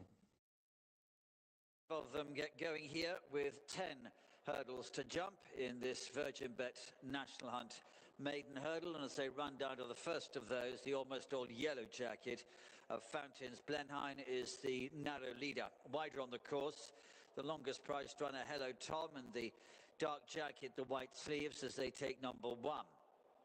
A noseband of Step Ahead is disputing second place with Hello Tom, and the pale jacket mauve colours of Kaspari is very narrowly behind those.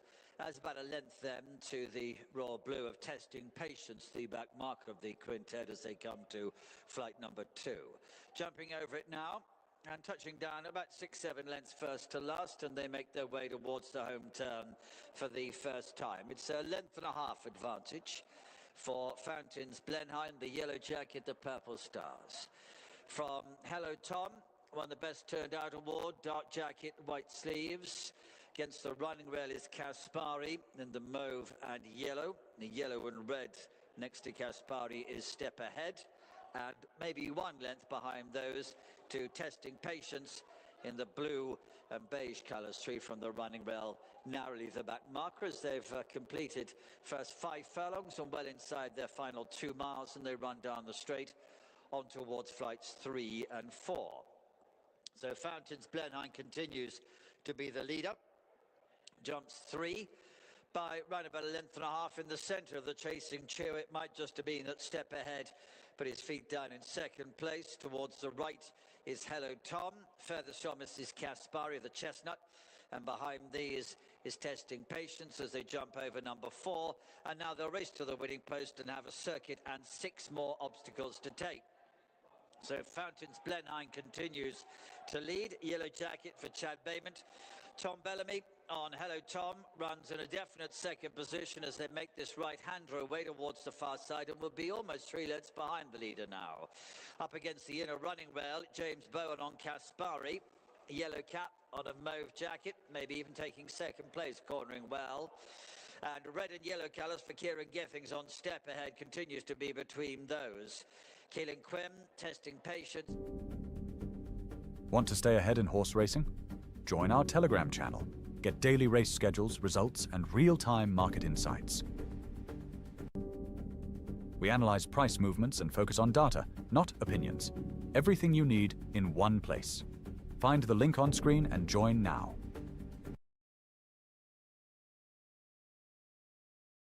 Maybe 2 even, to Step Ahead running in second, the nose-banded runner. Against the running rail behind this is Kaspari as they turn off right-handed. Testing Patience is with those, and there's 25 plus lengths behind to Hello Tom, who began to lose touch with them at the run on towards number 5, and Tom Bellamy has given up, pulled him up, so that is Hello Tom, number 4 out of the race. 4 remain, with 4 to jump. Completed a circuit, they're running down towards the last mile. Fountains Blenheim still about a length ahead, moving on towards this. From Step Ahead in second place, and then Kaspari, and now Testing Patience in the royal blue just begins to struggle a little, but stays in touch with the other trio as they move down to the final one on the far side, which will be 3 from the finish. Fountains Blenheim shadowed all the time by the nose-banded Step Ahead. Kaspari Runs length behind those in third place, testing patience, getting back into it in the blue. So now this is the end of the back straight. They have 2 more to jump when they get in line for home. Fountains Blenheim is still about a length and a half ahead, as he has been for most of the contest. Step ahead in second, up the running rail. Caspari getting closer. Testing patience is ridden along to stay up with these other 3, but is still there with a chance. They move into the home straight. They have 2 to jump from here. Fountains Blenheim in front. Continues to try and gradually get quicker. Step ahead in second position, the red and yellow. Now comes 2 to try and mount a challenge. Between them is Caspari, and testing patience is still there on the right as well. This is the second last. Fountains Blenheim still in front. Stuttered a little bit on landing, but got a length and a half lead. Step ahead in second is struggling to get past him. Caspari behind those. Testing patience is still there. Fountains Blenheim at the last got over it with only a half length advantage. Caspari and Step Ahead were both quicker away from it. Caspari and James Bowen has the lead. Fountains Blenheim nearest to us is trying to get back to him. They come to the line. A close one. Caspari and Fountains Blenheim. Then Step Ahead and Testing Patience. Well, it's a good result if you played the old studio forecast from the guys on Racing Radio, and they've finished the right way round for the better payout, with Caspari, John O'Connell's selection, beating off Andrew Thornton's pick, Fountains Blenheim, who finished in second place. As the chaps were saying beforehand, he's nicely bred, Caspari, son of Cracksman out of a Hurricane Run mare, who got the win last time around at Huntingdon and follows it up today, getting the better of Fountains Blenheim to win the 2:30 contest at Kempton. As I say, a nice result if you're following in the tipsters on Racing Radio this afternoon. Central Park on the way. This is their 2:36. Got a D1 to kick off proceedings there. 5-4 favourite Lady Kitty at Central Park with the hair in motion.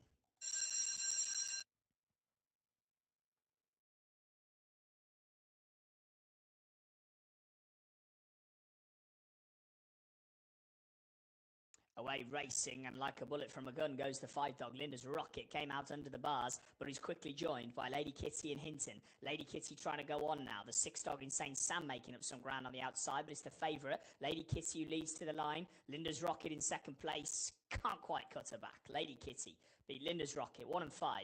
Race 1, Central Park.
To home straight next. Teletubby is the 5-2 favourite for the 2:39, and runners are in the parade ring at Wincanton ahead of their 2:45. Just had an opening show through there at the Ocky.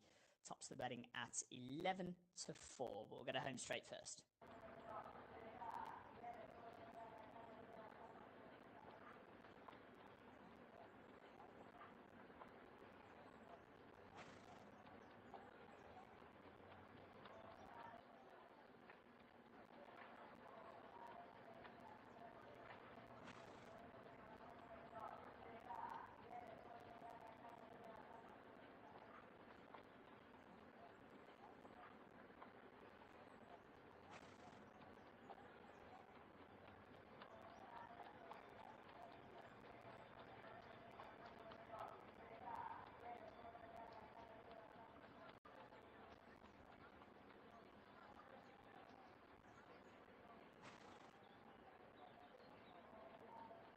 No more bets.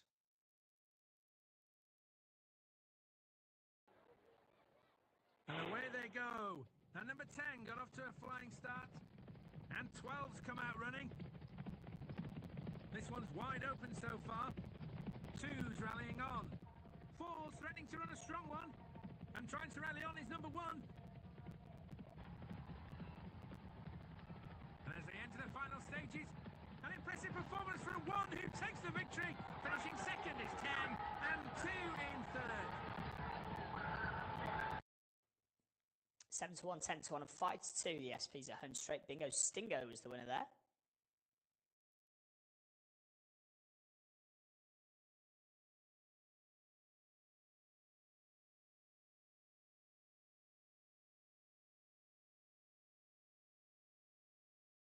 $2.41 contest at Monour beckons next. No Duff Venetian is 10 to 1 in trap 1. Ballycohen Olan is 9 to 4 in 2. Batman's Gift 15 to 8 in 3. Winterfield Baby 11 to 2 in 4. Peace of Mind is 15 to 8 in 5. And 6 is Vacant. Joint Fabs here then 3 and 6. Batman's Gift made all to win last time around in A8 company, prevailing by a neck on that occasion. I found a bit extra when the runner-up Longacre's Fee came to tackle him in the closing stages. So a good show from Batman's Gift. Not 100% guaranteed to get the lead in the race again, because he's got Peace of Mind, the other joint favourite for company in that regard. Peace of Mind also won an A8 last time around, also off a quick start.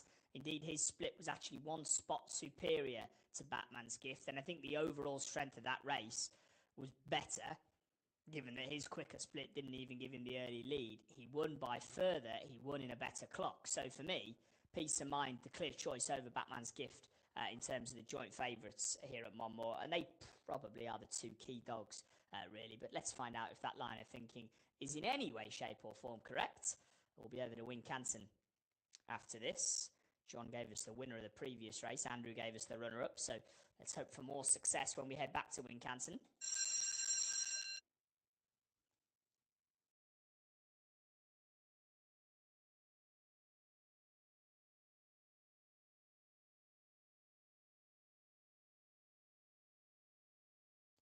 Racing at Monour for the 2.41, and the speed up towards the first, Batman's Gift, just as he did last week. He's going to get out and show the way, and a big barge to the other joint favourite, Peace of Mind, on the first turn. That only helps the 3 dogs' cause. Batman's Gift firing down the far side over Ballycohen Olan, then races Peace of Mind, followed next Winterfield Baby and No Duff Venetian. But it's the 3, Batman's Gift. Things couldn't have stacked up much better for him to this point. Ballycohen Olan and Peace of Mind are going to try and cut him back, but it's Batman's Gift. Makes all for a second week in succession, wins by an even bigger margin today. Peace of Mind in second, just couldn't quite get a good posse early on.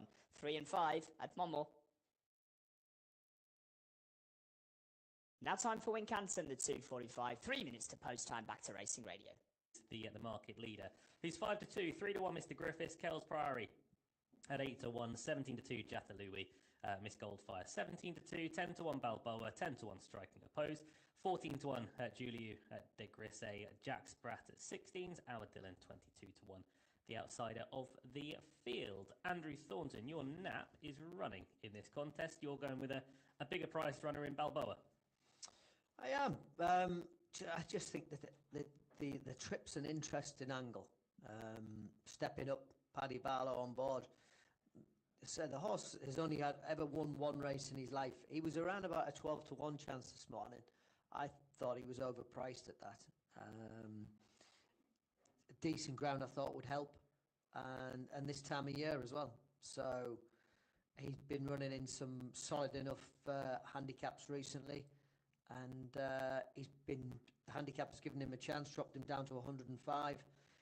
4 runs ago he was off a mark of 115, and he was dipped in at Newbury on softish, tacky ground last time out. He is going to have to relax. That's going to be the key thing for Paddy Barlow. He needs to relax in the first half of the race, so I'm hoping they go a good gallop from the word go. Mm-hmm. It's currently 9 to 1 in this contest. John O'Connell, where are you looking at Wincanton? Not bad little race. Mr. Griffiths has to be of interest. Came down early on at Doncaster when odds on very short price, 11 to 4 on a month ago.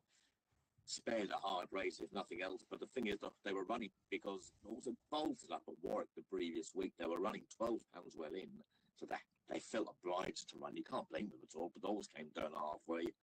This, to say, was spared a hard race, but that was the Doncaster meeting where the conditions were much softer than they were giving out. So it's had a month off now since then. The other market rival at the Ocky going up in trip for a jockey at Amber. Jackson Fennell, who's got a cracking good record over hurdles. She had another winner, didn't she, the other day? I'm going to play one, the top one, Jathelwoo, or Jathelwai. That's the way you pronounce it. Jathelwoo, that'll do, thank you.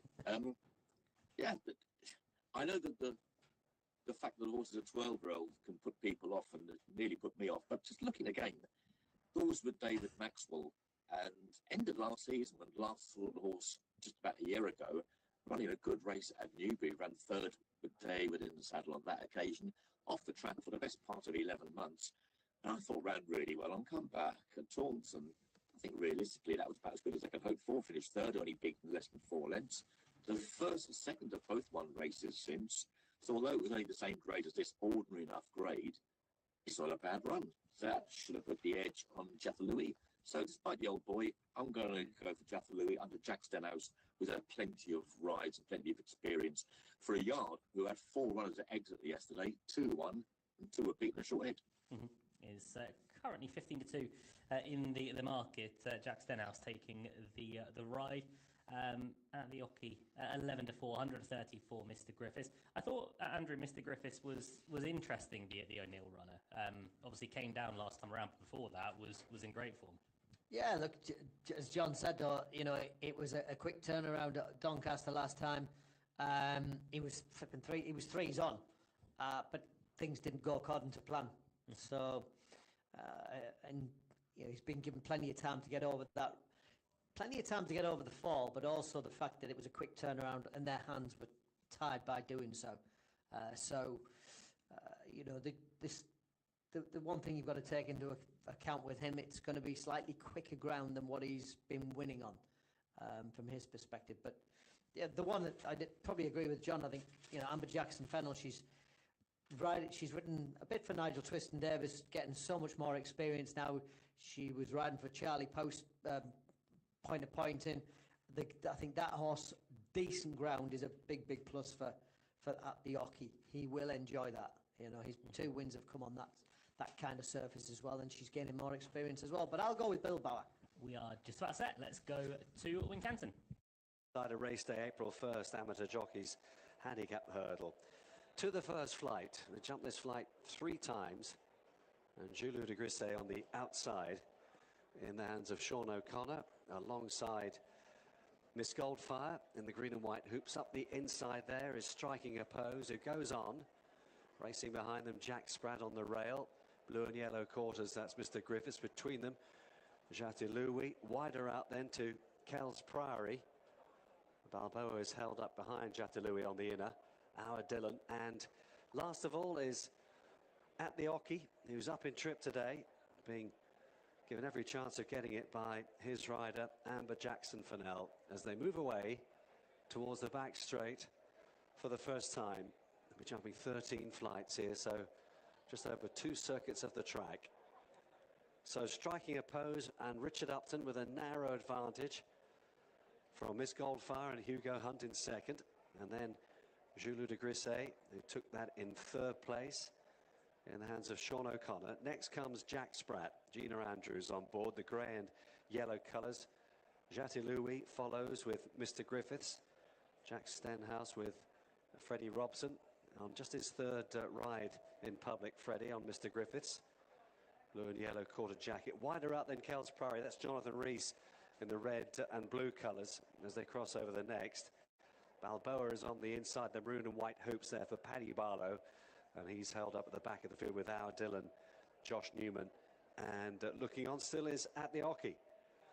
Down they go towards the next flight of hurdles. All over that one pretty safely. And that takes them towards the end of the back straight now. And they'll move down the side of the course. So a nice steady pace being set here by Striking a Pose, who ran pretty well last time out at Ascot. Leads by half a length to Miss Goldfire in second, who was in good form a year ago, not so good recently, but running just ahead of Jules de Grisset in third. Want to stay ahead in horse racing? Join our Telegram channel. Get daily race schedules, results, and real-time market insights. We analyze price movements and focus on data, not opinions. Everything you need in one place. Find the link on screen and join now.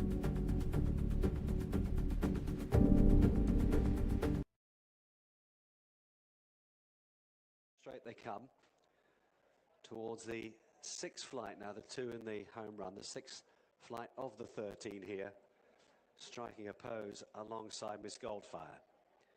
Jaloux de Grisset racing near side, blue and yellow, just getting a touch close to the top weight. Chantilly on the inside there, Jack Spratt. Mr. Griffiths, blue and yellow colours, still travelling strongly in the middle of the field. Kells Priory the same on the outside. Balboa still restrained.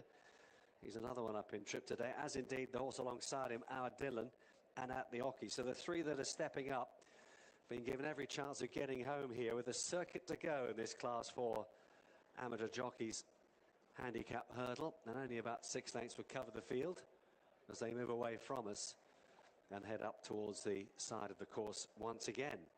So striking a pose, leading and moving quite nicely in front then, with Miss Goldfire in close attendance. Jaloux de Grisset on the outside has never been too far away. Chantilly and Kells Priory, who's just inching closer into the contest on the outside. Then Mr. Griffiths between them. Moving down the far side for the final time now. The field only separated by 6 lengths. Jack Spratt is in the middle of the pack as well. The grey jacket ahead of the last three as they cross over the next. Our Dillon, Balboa. And now moving up now is At the Ocky in the black and white colours. It's gone past 2 or 3 of them as they cross over the 9th flight on the far side. Striking a pose, still the leader. Kells Priory, the one that goes strongly. Jaloux de Grisset right there as well. And now At the Ocky beginning to have his say in the contest too. They cross over the 10th flight now. The race beginning to unfold a little bit. Dropping away is Miss Goldfire as they move down towards the last flight on the far side of the racecourse here. Kells Priory travelling strongly and touches down possibly with a narrow advantage from At the Ocky, who's going equally well on the outside. Jaloux de Grisset still there, shaken up now, striking a pose in the blue jacket. He's battling on quite bravely. And then Chantilly, Mr. Griffiths getting closer now.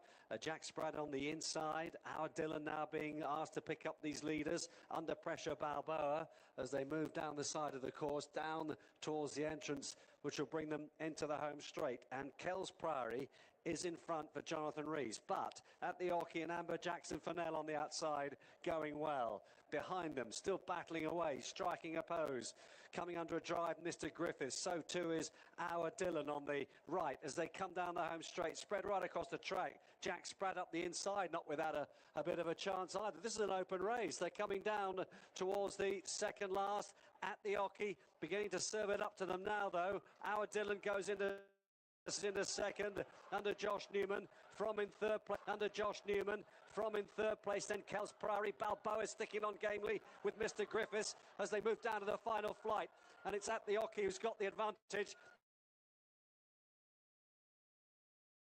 Our Dillon, better jump. Balboa back in third, battling on gamely. Kells Priory, Mr. Griffiths. Here is Our Dillon, though, who comes home and pulls it out of the fire. Our Dillon for Josh Newman. At the Ocky, another good run. Balboa was third. Kells Priory tight for fourth there with Mr. Griffiths. Our Dillon, now winner at a big price, 20-1, has gone on to score at Wincanton in their 2:45 race. Kelly Walcott and Joshua Newman teaming up with that one. Amateur rider races for the first 2 of the day at Wincanton. We've got the professionals back in action ahead of the 3:15, but a nice result for Connections there. 20-1 winner, Our Dillon, goes in at Wincanton, wins the 2:45.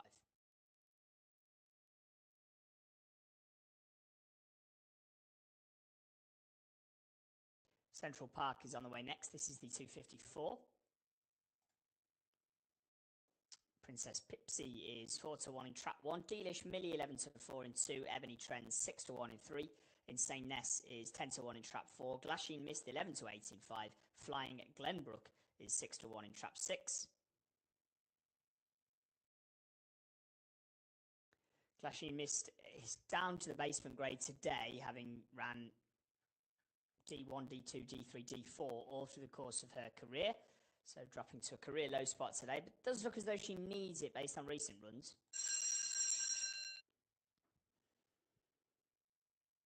And they're off. They're racing away. 3 just with the nose in front early doors. Ebony Trend, the favourites bang there as well. Glasheen Mist and got a clear run up to the bend, but then gets whacked from behind. And Glasheen Mist is out of it, and it's all changed. Princess Pipsy is the leader from the 4. Insane Nest as they come to the line. Princess Pipsy will beat Insane Nest, then Flying Glenbrook. 1, 4, and 6, the 3 front runners. Well, the race turned inside out really at the midway point, and it was the 3 dogs who didn't trap that well, who ducked the trouble, got through and occupied the first 3 places in the end.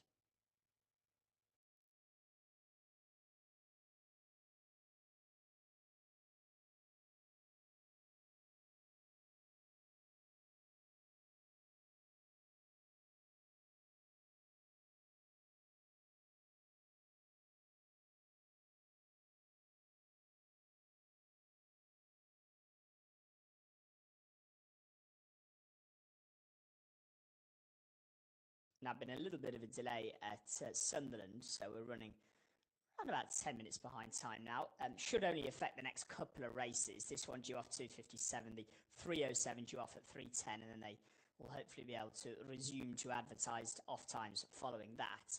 Trap 1 is vacant here. Romantic Boxer is 9-2 in 2. Long Range Rapid 9-2 in 3. Rubik Cube is 6-1 in Trap 4. Cape Quest is 11-8 in Trap 5. Canyon Peggy 5-2 in 6.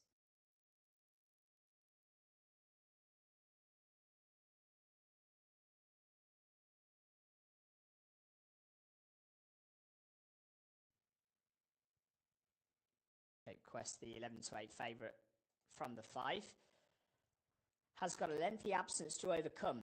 However, last seen back in November of last year, however, was last seen in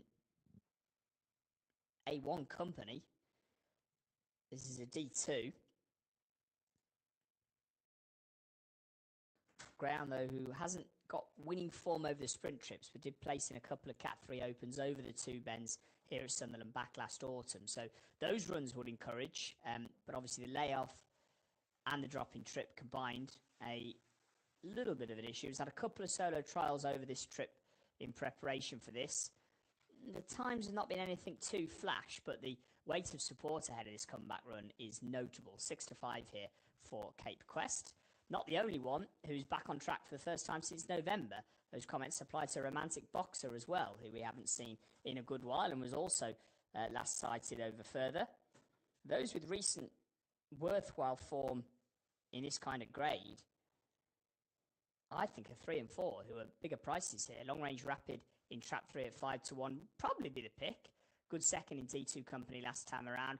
Got out of the boxes nicely. Just got worn away out by Ferndale Cooler in the closing stage. He's lost by just a half length and has got plenty of D1 form to the name as well. And Rubik Cube, the other one, didn't run quite as well last time around, but has been beaten by the same dog in all of the last 3 weeks, Ava's Attitude. So Rubik Cube will be pleased there's no Ava's Attitude in the lineup today. I thought the 3 dog was potentially the value angle. Hare on the run then at Sunderland. Lids come up, they're off racing away. An awkward start by the 2 dog, Romantic Boxer, who won't be winning from there. The hot favourite Cape Quest goes to an early lead from Long Range Rapid in second position. Then races Canyon Peggy and Rubik Cube. They turn for home. Long Range Rapid laying it down now to Cape Quest. They come for the line. Long Range Rapid and Cape Quest in a photo. Can't call it. 3 and 5 in the picture at Sunderland for the 2:48. Let's talk Kempton for the 3 o'clock with the team on Racing Radio. Type. I quite like Lucy the Wire. First time in a, from a juvenile perspective, she's first time in a handicap today. It's a 0 to 100.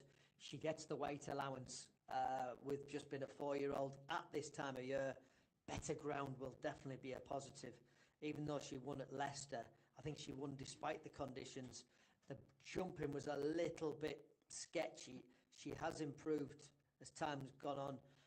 Soft ground at Carlisle last time out and got well beaten on that track. Inner track, and it was a slow time as well. I just think that the better ground, you look at her and think, it's just the way she walks around at the start.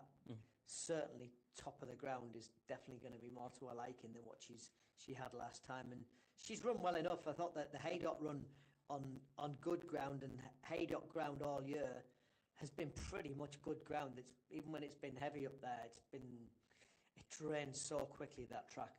It's never rides as soft as it sounds. So I'll go with Lucy the Wire with her getting the allowances, and I think it's you don't get too many 0 to 100s round Kempton, and I think getting on an easy track like this, getting the big £10 swing in the allowances, I think could just suit. Thought she was overpriced as well. 7 to 1 for Lucy the Wire. So we're covering half the field between us. Rakana for John, albeit tentatively. Qatari for myself, who's 3 to 1, and Andrew with Lucy the Wire at 7 to 1. So hopefully someone's got the winner. Yeah, well, Lucy the Wire is by Free Eagle. Yeah, and he liked it. He wanted it like the A1. Yeah, firm ground was right up his street. Yeah, so he was. I remember him being wiped out in the Irish Champion late on in the piece. But Lucy the Wire 7 to 1 for the James Owen team. Qatari is going to jump off in front. Let's head to Kempton. On their way round here. Still on their approach to the starting tape. And they're off. A getaway for Vanco, pink and white colours, with on the left nose-banded Qatari, the first two to show. Largely panicked towards the right. Red and beige colours, that's the leading trio. Gone Country's a bit keen behind them in black and beige colours as they take number 1. Then the grey, Rukana, and Lucy the Wire is 2-3 lengths behind those. She'll be the back marker of the sextet. A short run down to number 2, and Qatari going through to take it up and goes on quickly by 3 lengths or so as they race to the winning post. And will have one circuit to go after this. Fravanco in pink and white. Largely Panic in the red and beige, who won the Best Turned Out award. There's not much between those in second and third places. Green colours of Rukana races next to Gone Country in black and beige. And Lucy the Wire, yellow cap on a green jacket, 4 or 5 lengths behind those. She is the back marker of the sextet. There's a good 12-15 lengths first to last here. And the strongest pace being set by Qatari, who crosses the all-weather track and makes his way on towards flights 3 and 4. Got a 3 or 4 length advantage. So Qatari jumps number 3 ahead of Fravanco, still in second. Larky Panic in red is with this as they come to number 4. Rukana's 2 lengths behind those. Took it in 4th place, length and a half to Gone Country. And Lucy the Wire continues to be at the back of the field. Right-handed off into the back straight they turn. Qatari. Keelan Quinn probably stretched this lead to 5 or 6 now. Fravanco, Mark Goldstein, pink and white jacket, definite second. Tom Bellamy, Larky Panic in the red, and beige 1 length behind, showing in third. Then Grey Horse, Rukana, Ben Macy's in green and purple hoops, followed by Gone Country, James Davis, black and beige, a little bit hidden towards the inner, and the green and yellow of Lucy the Wire, Johnny Burke, the back marker. Qatari at the 4th last, up and over okay. Runs halfway down the back straight with a commanding lead of 5 or 6 lengths. Largy Panic is taking second from Fravanco. Between those and back 2 lengths is Rukana. Still holds 4th place. Lucy the Wire making progress the outside of Gone Country. This is the 3rd last. Qatari, reduced lead. Jumped it well, though. Landed 2-3 ahead still. Largy Panic running in second is sent in pursuit. Fravanco in third begins to struggle. Rukana is about to take 3rd place. Lucy the Wire's tagged on with those, and they have left Gone Country behind as they make this long run onto the home straight. Qatari only just in front, a half length to the red of Largy Panic. In 3rd place is Rukana, but 3rd and asked to try and come after the front 2. Yellow cap of Lucy the Wire, 3 off the running rail, is beginning to make progress. They come into the straight. Qatari is weakened and is back into 4th. Largy Panic in front. Rukana has this one in its sights, but has to get there first. And then Lucy the Wire, who switched to the left with the yellow cap. Largy Panic at the 2nd last was more fluent than Rukana. Lucy the the Wire is still running on furthest from us in the green and yellow as they move down towards the last. It's the red of Largy Panic. Got over it just in front. Darukana nearest to us and Lucy the Wire furthest from us. 100 yards to go, still Largy Panic and Tom Bellamy showing in front. Trying to hold on here, they race to the line, Largy Panic. Challenges either side, but it's held up. Second is close, Yellow Cap, Lucy the Wire, Rukana nearest the stands, Qatari back in fourth. Yeah, Largy Panic is your winner over at Kempton. Well done if you back that one. Ben Clark and Tom Bellamy on board. Around about 9-2 the winner. It's a tight old finish, wasn't it? Not much between the front three. Right, they've jumped at Compen. Let's join them over on William Hill 2. Also got a handling position as well as they stream over flight number 1. Towards the outside is Le Coeur Sauvage, moving forward to race Handley as well. And Rogatien is another one who's fairly well to the fore as they jump flight number 2.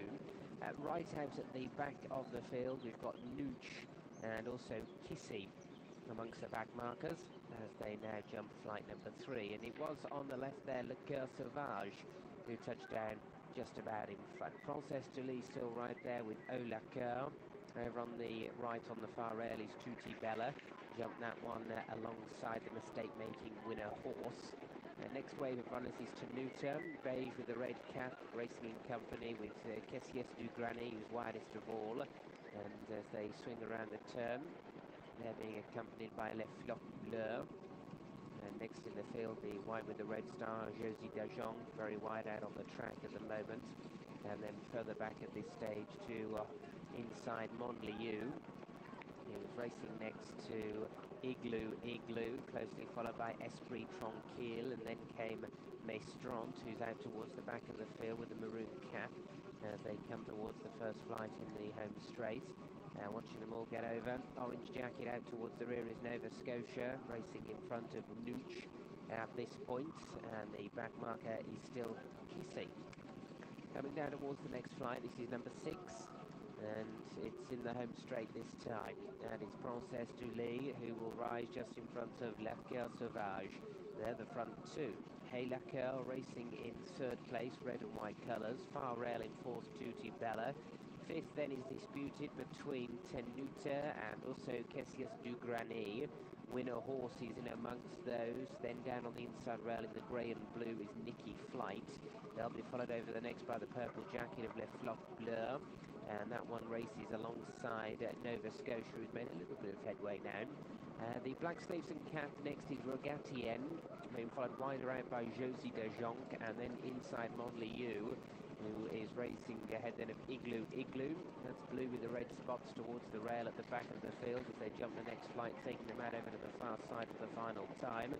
Maestrant is still out at the back with Nooch, and Kissy continues to whip them in as they head on towards the next, which is flight number 9. They've completed a circuit of the course then, they've got 6 to jump. Le Coeur Sauvage and Princess Julie with a noseband, these two pick up in 1st and 2nd places. Over in 3rd position was Au La Coeur. Now, just getting a bit of a shake of the reins at the back of the field, Maestrant is losing ground as the leaders are already getting out over the next. Also, Josie Dajon is struggling to hold a position as well, as they take on flight number 11, Le Coeur Sauvage, just in front of Princess Julie, and then on the far rail, Tutti Bella. Nicky Flight followed then next in the field as they come over another hurdle. Au La Coeur still just in behind them. Winner Horse is also not too far off the pace, but made another mistake there. Kessies du Granny is tracking the leaders through. Winner Horse is now being drawn by Nova Scotia. Then we've got Josie Dajon next in the field, next behind him. As they swing the corners, Rogatien. Dropping back through the field is Tenuta. Tenuta's in a bit of trouble as they race around the home turn and come on towards the top of the home straight. Le Coeur Sauvage still just the leader. Tutti Bella's in 2nd. Au La Coeur in 3rd. On the outside, Nova Scotia's closing there with Kessies du Granny. Winner Horse not too far off them with Nicky Flight as they jump 2 from home. And it was just Le Coeur Sauvage who led. From in 2nd, Au La Coeur. In 3rd place under pressure is Tutti Bella. Frances du Lis just behind them. And on the near side, we've got Nova Scotia in company with Cassius de Granny. Le Coeur Sauvage joined by Au La Coeur. And Au La Coeur has picked it up inside the final 200 from Le Coeur Sauvage. Running on Cassius de Granny and Nova Scotia. But it is Au La Coeur who's staying on well up towards the line here. And he's going to go on and win the last at Compen. Au La Coeur beat Le Coeur Sauvage up for third. De Granny, and they were followed by Nova Scotia. Harlow, your winner over at Compen. Plenty more action to come from France. Will be at Chantilly there, 3:15. 3:07 at Sunderland, running slightly late. Nelly's Magoo 3-1. Love the Dogs 7-4. Rebel William at 7-1. 7-4 about Southwood Kitty. 8-1 Linton Reginald.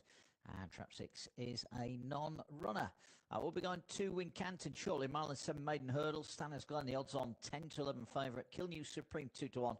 Best Trump 13-2. Been back that from 8. 17-2 about Bale and Orr. Mr. Jukebox 11-1. And bigger the remainder. They are going down to the boxes at Sunderland for this next race. Just the 5 of them taking their chance here. Joint favourites, the 2 and the 4. Track 1, Nelly's Magoo's had a couple of second place efforts in A2. Drops down to A3 today. Just downgraded after a couple of indifferent runs. Hasn't had a clear run. Will be doing its best work late in the piece, the 1. Love the Dogs is 7-4 shot. Has a recent second in A3. A winner in A4, Rebel William. Beat Millview Mildred. Went up to A3. Was well beaten. Got bumped at the opening bend. Another one that will be doing its best work late on is Southwood Kitty in trap 4 and trap 5. Linton Reginald been running pretty well, truth be told, the 5. Not without a chance here at Sunderland, where they're all in and the hare is on the move. Good luck with your bets. We're about to load as well at Doncaster.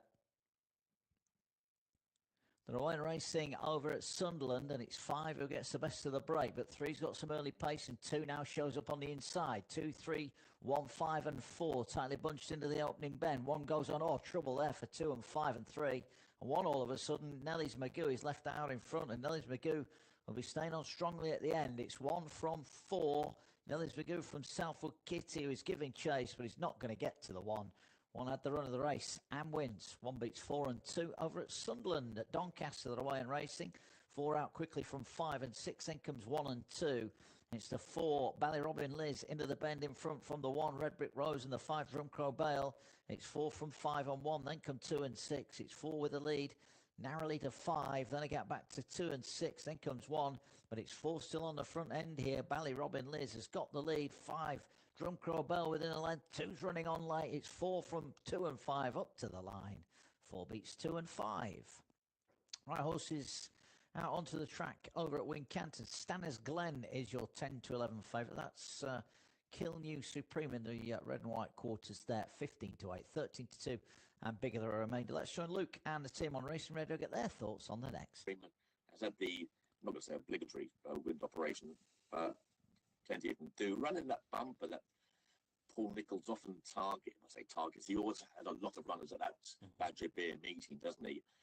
And second on that occasion, behind a horse called No Way J of the Tizards, who's been well beaten in a couple of better races since then. I just thought the form was stronger of the favourite, Stanners Glen. And I'll be with Stanners Glen, who's around the money mark now. And of the others, I'll be keeping an eye on them for the future, but not quite sure if they'll be ready for today. So Stanners Glen for me. Stanners Glen, 10-11 at the moment. Just taking a look at Kill New Supreme down at the start, who is about to start off life over obstacles. Andrew Thornton, where are you looking? I'm gonna go with Best Trump. I'm just a little bit suspect about the form of the favourite. Count of Vendôme got beaten since. And Best Trump ran down at Exeter when the horses of John Jones weren't firing. Yeah. So they had plenty of time off. So the point-to-point run, it was a small run of field, but has beaten a bumper winner in there. And I think that obviously the yard's going an awful lot better now than they were. So. Yeah, bearing in mind that Kill New Supreme was was pretty keen in that bumper here at Wincanton last time up with Harry Cobden. Freddie Ginger, Aaron, obviously beat the horse on that occasion as well. He finished in front of Kill New Supreme. Had that wind up, they'll be hoping that the horse relaxes a bit better, but it's like a lot of these races, it's probably a 4 or 5 runner race. Freddie Gingle will try and dictate up on the front end for Paul Nicholls, but Best Trump, I like the look of him, and he's had a good break since his last run, and they say that the yard weren't firing at the time. Well, that would have been about the time that the John, Joe and AJ yard shut down. Sort of start of January, it'd be around that, wouldn't it? Yeah. But we'll see. He did actually travel quite nicely into the contest, Best Trump. He was still about third as they jumped 3 out, and say the form of the race at least has worked out somewhat, because Pourquoi Papa was back in second, ran at the Cheltenham Festival, and Johnny's Jury obviously went on and won the Albert Bartlett. So for the actual grade of race, it wasn't too bad, and Best Trump was in there mixing or pitching with. And if he just wasn't quite 100%. Yeah. So he's 8 to 1 today. He was 3 to 1 for that race. So he was clearly fancied. But I think for me the grade of the race today isn't as good as those horses have told you where they were rated. So he'll travel through the race because it was a 2.5 mile point that he managed to win as well. So we'll see. Flag raised.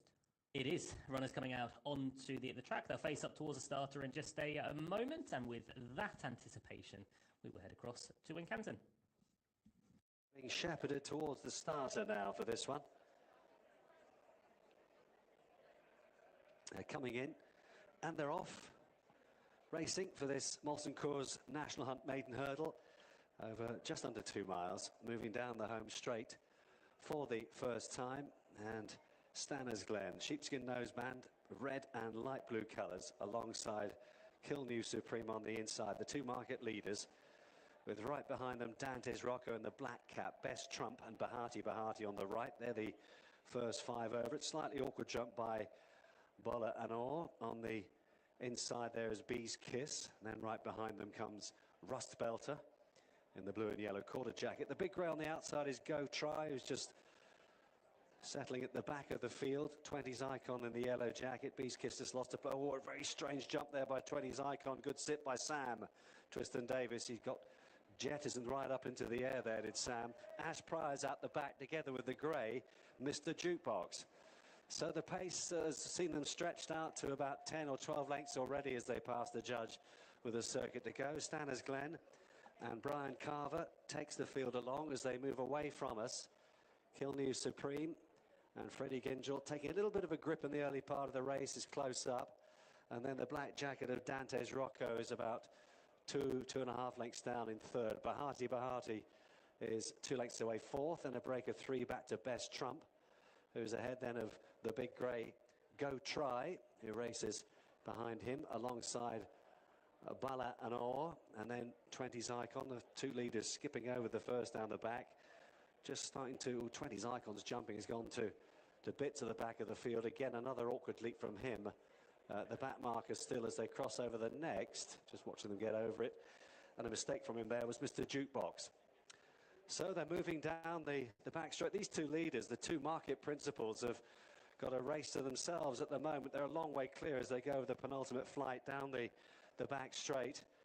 On the inside, Kill New Supreme, the nose-banded runners, Stanners Glen, the favourite. Brian Carver on board him as they come down towards the third last, in the air together. You couldn't split them there.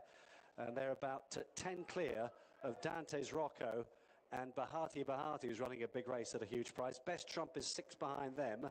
Then Bala and Orr is trying to get a little bit of a blow in. Ash Pryor's in the yellow jacket, the filly, is trying to make some progress.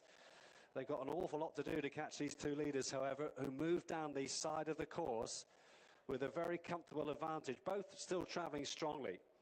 Stanners Glen on the outside with the sheepskin noseband, showing just ahead of Kill New Supreme, the hurdling debutante, as they straighten up for the judge now.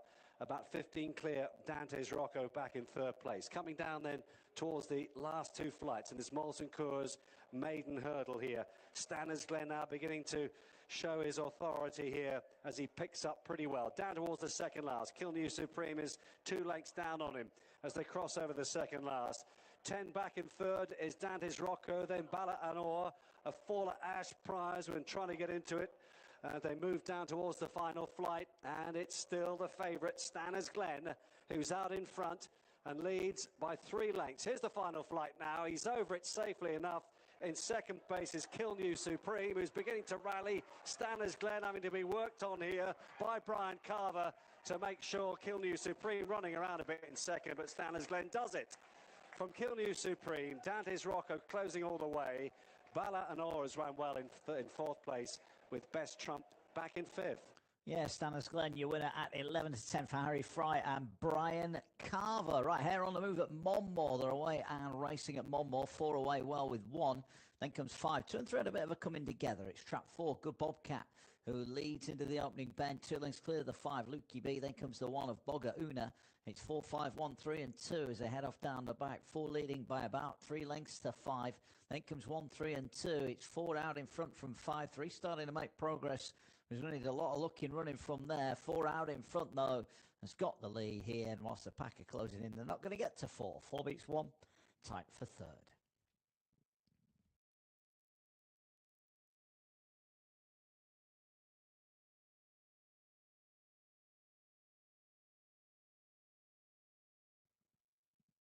Chantilly, they are down at the start there. Show Power is the 2 to 1 favourite. Bossio 4's exact at 9 to 2. Leopard 11 to 2. Mr. Fillerin 13 to 2, and Bigger the remainder. Chantilly, they're going over a mile and claiming stakes race for the 3:15. See over at Wincanton, Stanners Glen, your winner. We'll be going south of the border. 15 to 8 favourite at Kempton for a 2 mile 2 handicap chase.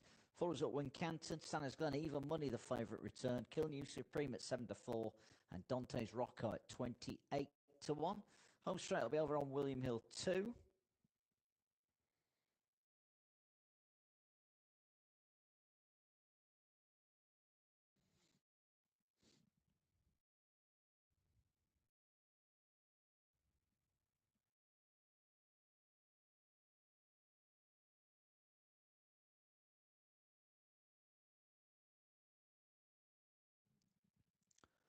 Chantilly.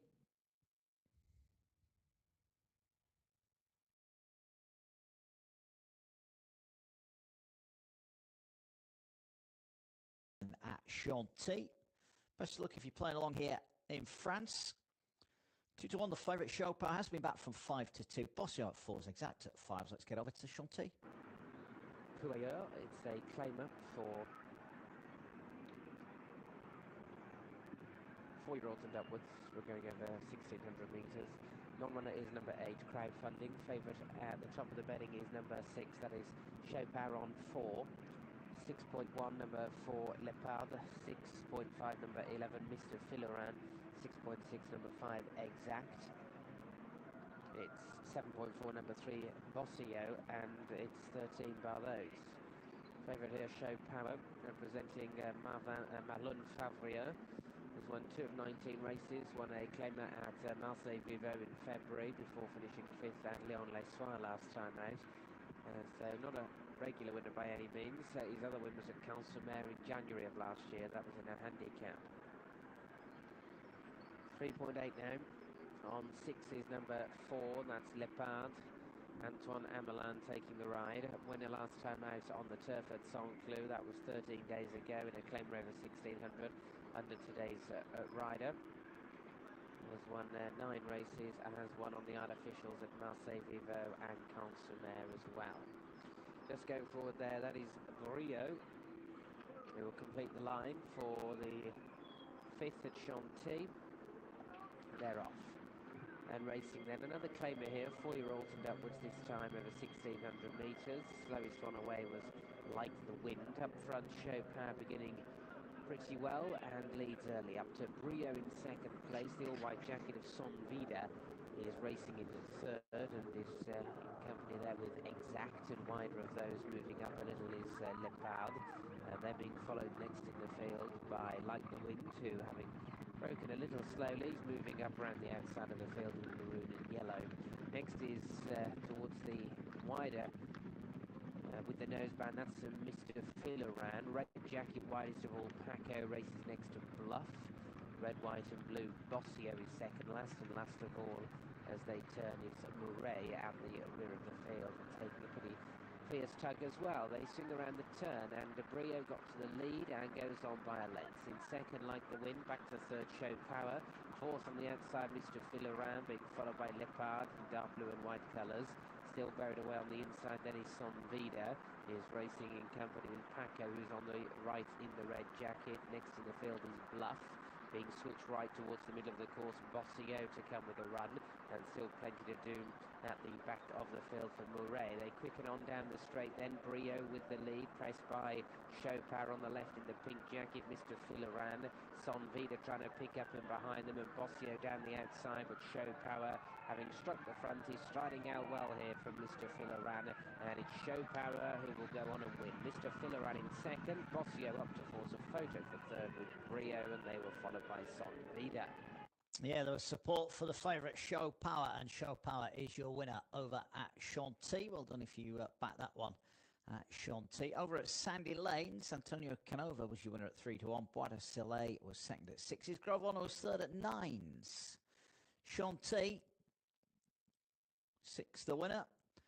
We're heading to Sunderland now. They're back on time here at Sunderland. Kulog Gonzo, 9-1 trap 1. Britain Sally, 6-1 in trap 2. Harpoon, 9-2 in trap 3.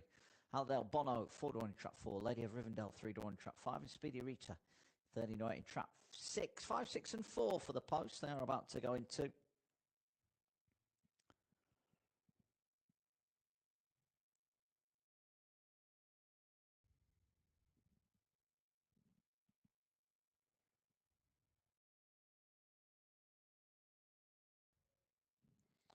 They're about to load up here.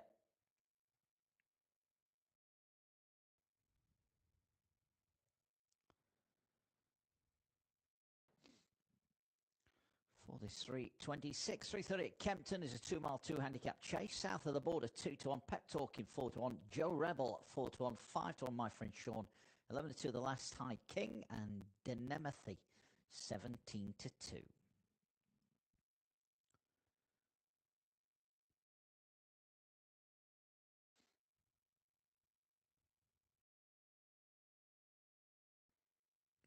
The hares failed at Sunderland, sadly. So, the traps failed, sorry. The traps didn't rise, did they, when the hare went round? So, problem at Sunderland. That's unfortunate. We'll be back there shortly, hopefully. They'll get that 3:26 off and running, but they're taking the Greyhounds away there. 3:30 at Kempton on the way. Also on the way, Doncaster's 3:29. But let's head over to Racing Radio. That's the favourite, south of the border, 2-1. What do the guys think about this one over at Kempton? I'd be with south of the border. Yeah, he's 2-1, but this is a golden opportunity for him. But you say it's been frustrating. I say he's been running in better races. He has, yeah, a lot better than this. The nice thing for him as well, he's dropping down in the handicap, running in better races, whereas the two main rivals, Jorabel and Pep Talking, yes, they've been winning, but they're both also rising up in the weights, and Jorabel's rated higher than south of the border now, whereas you'd probably say on ability alone, south of the border is probably a better horse than Jorabel. So we'll see how they go today. John O'Connell, are you with south of the border as well? I certainly get the angle. It deserves to be favourite. I'll probably be with Pep Talking. Slight nag with Pep Talking is the first run after a little absence, been off the track for 4 months. Loves these sort of conditions. His wings are sort of split really between going left and right-handed. I think right-handed is perfect for Pep Talking. I think the trip is fine. The ground is certainly fine. He's a great jumper as Pep Talking. Due something going wrong this afternoon, having said that, but he's normally such a good jumper. So I'm going to be with Pep Talking to hope maybe deny Henrietta Knight a double. Of the others, I'm definitely with Andrew about Jorabel. I like the horse, Jorabel, but I think he needs to go the other way around. I'd be much happier if he was going the other way. Of the others, Last High King is interesting. Handicap has dropped him for being absent. And I always think when you've got a 10-year-old like this, they need to have them pretty straight and ready to go. So a lot of Kempton form, he comes in on a pretty regular basis. and I can see the angle behind him, the last High King. But I'm just about going to be with Pep talking with a slight nod to the fact that his runs after an absence haven't been quite tuned up, but he may get away with it today. And yeah, a couple of trainers who you wouldn't normally be looking at getting doubles on the day. One could be on the doubles standard, Billy Abrahamian and Henrietta Knight. Absolutely. As south of the border is the Henrietta Knight runner, Pep Talking, Billy Abrahamian's runner. Looks as if Pep Talking and one last High King are going to jump off towards the forward, Denamethi, and the other three, maybe Jorabel lining up towards the four as well. And the other two, my friend Sean and south of the border, will sit just in behind. So we're about a minute away, just under a minute before post time fully kicks in. But we have got Andrew Thornton siding with south of the border, John O'Connell with Pep Talking, as they will be underway over at Kempton very soon. I think the start is just going to tell them to take one more turn, and then we'll be ready to race. So yeah, it's an infrequent start. This, I remember they had one race right at the start of the season. It's 2 mile 2. You've just jumped the one fence down the back straight before the bend comes up, so they won't be hanging around. No, but it looks like there are a few that want to get on with things, so they might even go even quicker tempo. One way to find out. Kempton runners are just about ready. Let's go take the call. Take one fence far side before turning for home for the first time. The trip is 2.25 miles. And coming around the open ditch now. And walking in. They're off. A race then with 13 fences in total, with Pep Talking the first to get away past the starter, leading over the last High King, who comes to match strides and jump past Pep Talking as they jump over number 1. The light blue of Denamethi is in company with those, and there's about a length and a half to the other trio who are in line. They are my friend Sean, who's nose banded against the running rail. Market leader south of the border, it's keen early on, the yellow and red. And wider of all those, Joe Rebel, also on the best turned out, to be a neck behind and marginally the back marker of the sextet, who are well bunched as they move into the straight for the first time. Fences 2, 3, 4 coming up. Pep Talking on the left. Chocolate and orange colours was just about in front there to the white-faced chestnut, the last High King, and towards the right of those, the light blue of Denamethi. They come now to the middle fence down the straight, number 3 this time. South of the border in the yellow and red is in 4th place. Nearest the stands, almost all green, of Joe Rebel, green and white of my friend Sean, towards the running rail behind those. Jumping number 4. And they remain well bunched with a circuit to go in this Virgin Bet Support Safer Gambling Handicap Chase. Past the judge this time, probably just Pep Talking and Gavin Sheehan in front over Toby McCain Mitchell and the yellow and blue on the last High King. Taking third almost now is Stan Shepherd on my friend Sean, the nose-banded runner, green and white, towards the end of the racing line. Denamethi, Harry O'Dwyer in light blue, is one from the right there. Extreme right, Joe Rebel and Freddie Gordon. Yellow and red for now, Paul O'Brien on south of the border. Is a very well-bunched field this. They have 2 fences away to the far side to take. And coming on to number 5, with less than 3 lengths between them. 6 is an open ditch. The last High King, Pep Talking and Denamethi will be virtually in line jumping it, with just the last High King over it narrowly in front. Into the back straight they go. The last trio against the rail is my friend Sean. Next to him is south of the border. Wider of those is Joe Rebel. So they continue to be very well grouped as they head off into the back straight. 7 more to take from here. And turning into that far straight, Gavin Sheehan has got the lead again on Pep Talking. From the last High King, very pale jacket of Denamethi is in company with those. Joe Rebel, widest of all, will be a length off from narrowly in 4th place as they take the first in the back straight. Then came my friend Sean and south of the border. 6 to jump. Pep Talking, the last High King, Denamethi. With Joe Rebel close to them, this quartet very little between them. South of the border, right in the mix as well, the red cap as they move to the 9th, second and final open ditch. Nose-bounded my friend Sean against the running rail. So at 4 from the finish, and Denemethi and the Last High King go on to south of the border, and Pep Talking has asked for a big leap on the inside, but he backs off it and drops to last place. My friend Sean took it fourth, Joe Rebel wider of those on the home turn. Denemethi just in front to the Last High King. South of the border in yellow and red is in third place. Pep Talking in chocolate and orange trying to get closer. 2 lengths away, Joe Rebel. My friend Sean the back marker. But Denemethi on the home turn will come to the third last fence in front. But on the right, south of the border, begins his challenge between the pair. The Last High King, Pep Talking is next. South of the border's taking it up and eases through to the lead with 2 to go. Denemethi in second place, the Last High King, Pep Talking wide, beginning to close again. South of the border at the second last, led by over length. Denemethi, Pep Talking, the Last High King, all there trying to challenge again. South of the border with Pep Talking coming to challenge at the last. South of the border by a half length to Pep Talking as they touch down. Denemethi behind those. South of the border and Paul O'Brien holding on in front to beat Pep Talking, Denemethi and the Last High King. A deserved success for... Yeah, deserved success for South of the Border. Wins at 9 to 400. Thought was very keen on that one for Henrietta Knight. Paul O'Brien, and good jump at the last. Just saw off Pep Talking back in second, and Denemethi was back in third. That was the latest over at Kempton. A reminder, Grand National, we're now non-runner money back here on William Hill on the Grand National. Terms and conditions apply. See our colleagues in shop for that one. Right, Sandy Lane's counting down on William Hill 1.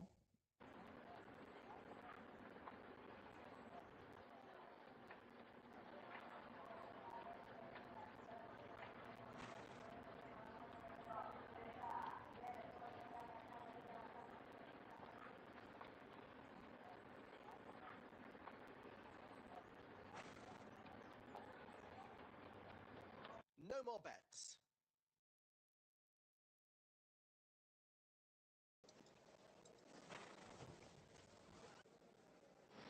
They're off. 9 is an early leader. 15 is close behind. Into the bend now, and look at them go. 11 is making rapid headway. And we have a new leader. Number 11. 11 is the leader. 2 in second place. 4 is the back marker. 11 is challenging for the lead. 8 is starting to look a little tired. And now 15 leads the pack. Number 15 retains his lead, but 11 is making ground on him. First, number 15. Number 5 is second. Number 13 is third.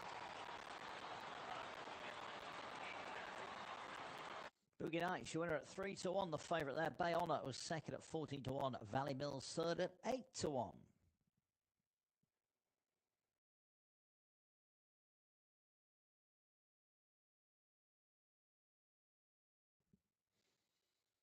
Sprint Valley over on William Hill 2. We're going to Mmore 338, where Elderberry Miche is 6 to 1. Mr. Brightside is a non-runner in trap 2. Whiskey Gill trap 3 is 11 to 8. Final Sydney trap 4 8 to 1. Spring Dancer in 5 is 3 to 1, and Albano Blitz is 9 to 4 in trap 6.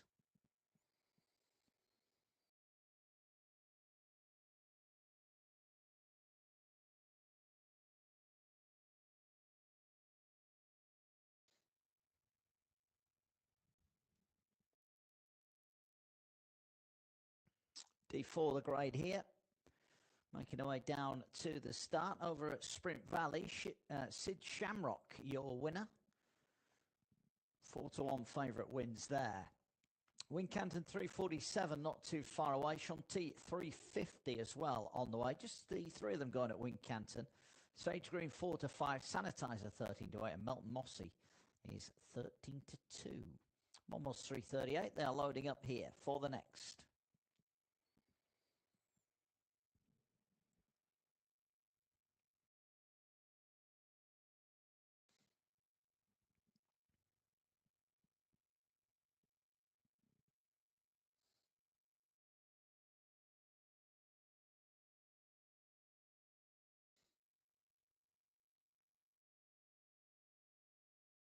They're away and racing. 5 away well from 1, then comes 6, 3 and 4. 1 on the rail, goes on from 5. 6 is trying to force its way through. And it's 5, 1, that's 6, 4 and 3 into the bend. 5 still out in front here. Spring Dancer. 1 on the rail is Elderberry Misha. It's 5 from 1. 5 and 6 flash by. 5 your winner over at Mmore. Canary Hills about to jump over on William Hill 2. We'll take Canary Hills. As they approach the first fence, 3 is the leader. 6 in second place. 8 is the back marker. 3 is making rapid headway. 2 is challenging for the lead. 3 is still ahead. Over the second, and they all take it safely. And look at them go over that one. And 4 is making good headway. And now 1 leads the pack. Just 1 fence left now.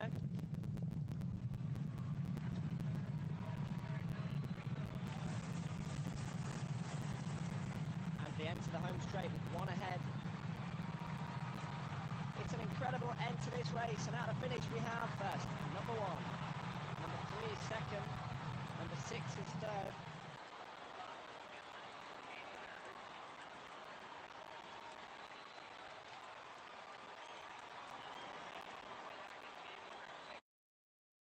Moon King, your winner. 5 to 1. Frankly, my dear, 5 to 2. Second. LaLuke was third. 11 to 4. Going to Suffuk Downs now. Skirt Bulger 17 to 2. Giant Killer at 7 to 1. 9 to 4. Divine Faith. Kitty Storm 5 to 4. 5 is Vacant, and Savannah Bono Trap 6 is 11 to 4. About to go in here for the 341 at Suffuk Downs.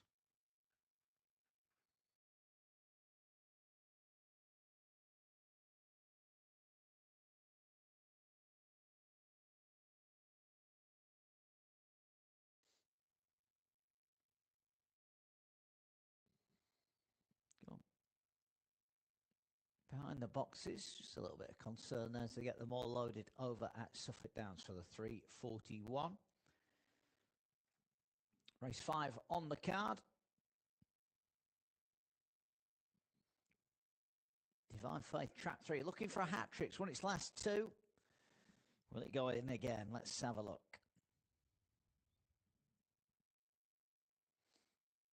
They're away and racing. 3 bumps into the 2, but goes on and has the lead. 3 from 4 and 2. Then comes 6 and 1. 3 goes on here. That's Divine Storm looking for the hat-trick. Opens up a 3-length lead to the 4 Key Storm.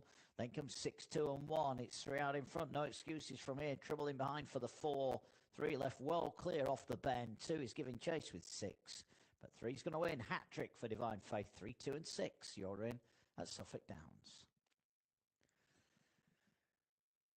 All right, we need to go to Wincanton. Got a 1 and 7 novice handicap chase. Sage Green is the odds on 8 to 11 favourite. Sanitizer at 13 to 8. Mel Mossy, the outside of the trio, at 6 to 1. They go without the 1 part talk. Let's see what the guys make of Wincanton on Racing Radio. Further. So, yeah, there was some good golfers around. Sam Thomas is annoying, isn't he? He's good at everything he tries. He's handsome. He's not a bad trainer either. He's not a bad trainer. And he seems like a nice guy as well. Yeah, laid back. Sam very laid. Yeah. It's like I want to find something to dislike about you, but I'm not really sure where I'm looking for it.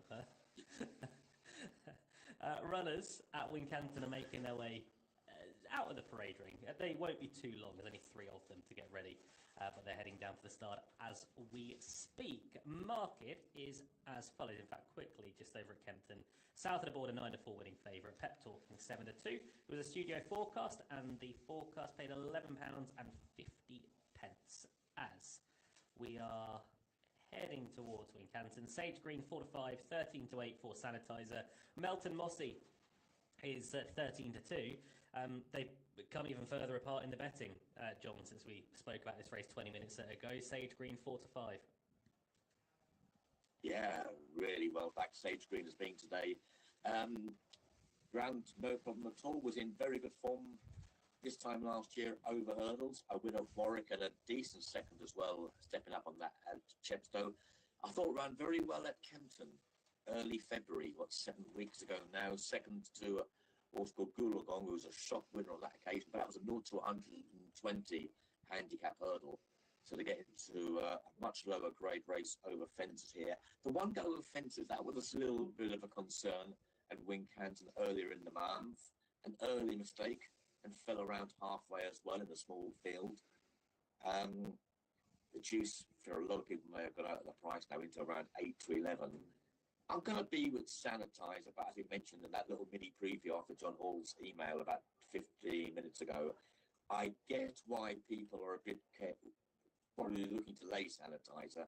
Won nicely enough at Fontwell last week, but he had quite a tough race, and that is only 9 days ago. So it's the quick turnaround, and I know the connection they'll be happy with the horse's condition. There might be a little bit in the back of their mind thinking, oh, it's only a 3-runner race, we can go again here. But second one in 9 days, 3 in a month.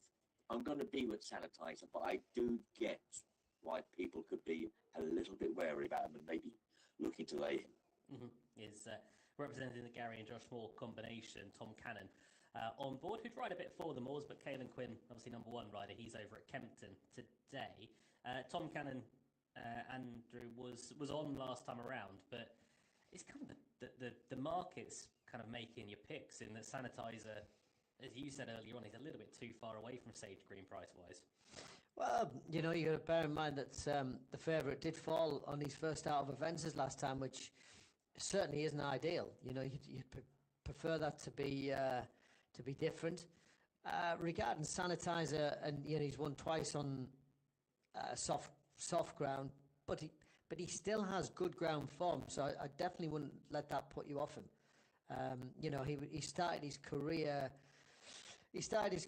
on the flat. You know, he's by the Gurkha. It's not what you call it the classic pedigree for jumping fences. He won over 6 furlongs at Windsor early in his career for Paul and Oliver Cole on good ground around Windsor. So watching him move, the fact is, I think he's won on soft ground. The fact that it's Fontwell, and they train just down the road. Fontwell is definitely helped now ground-wise with the bottom bend being all weather. There's not so much emphasis on the stamina as there once was on soft ground, because you're able to get a breather on, because the bend used to cut up and they used to have to work hard around it. For me, Sanitizer, he's as hard as nails. He's used to running quickly back in the flat days. He didn't, you know, I think he's able to. This race is quick off the back of his last run, but for me, headgear on, and he saves a little bit for himself as well. So, in that respect, the fact that he looks after himself a little bit, I think it looked like he maybe had a harder race than he did. I'm watching him move down the post there. I think he'll, on this goodish ground down there today, I think he'll enjoy it. I think he's the wrong price. I don't think a bit like John, there shouldn't be much discrepancy between the prices, and he'll be happy to pop out in front. As I said, when he won at Windsor over 6, he made the running. Hopefully he can do the same here. 7 to 4 Sanitizer, 8 to 11 Sage Green. It is 8 to 1 for Melton Mossy. Let's head across to Wincanton.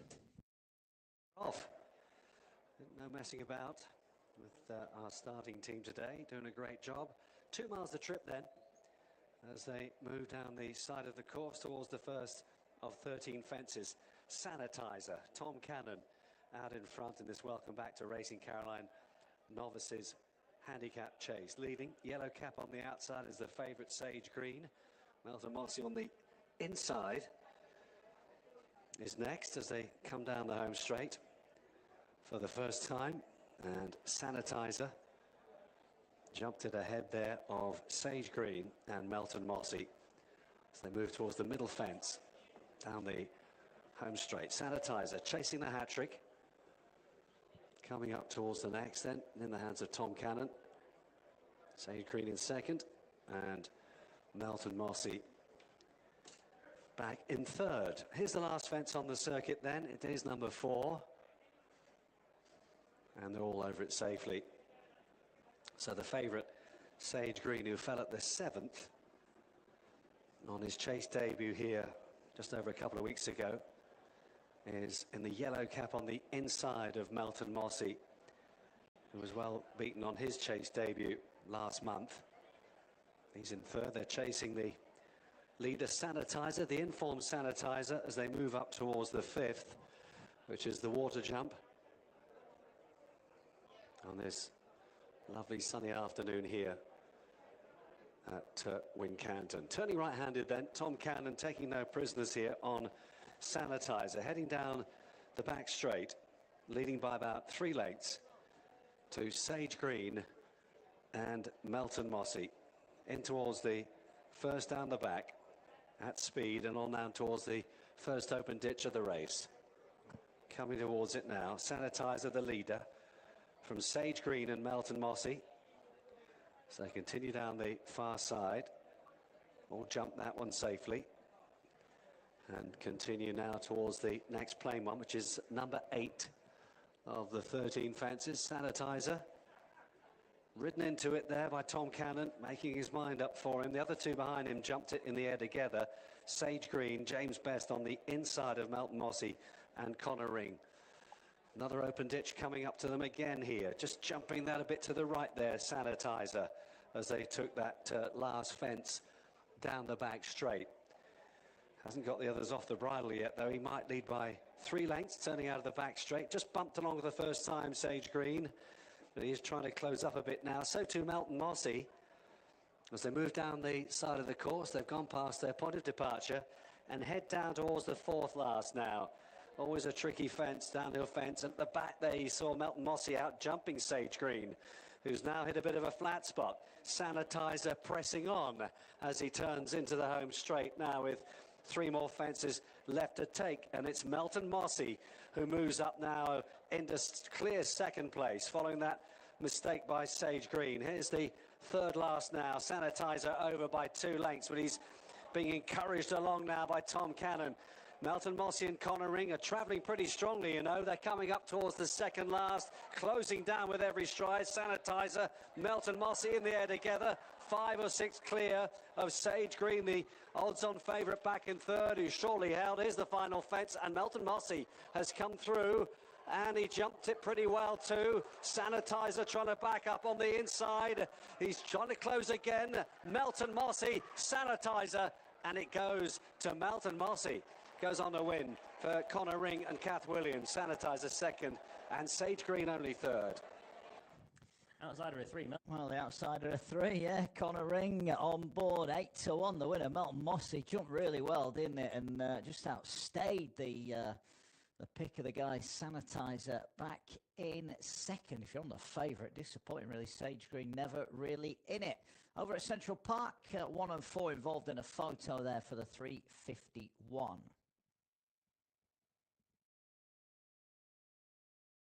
Mossy, your winner.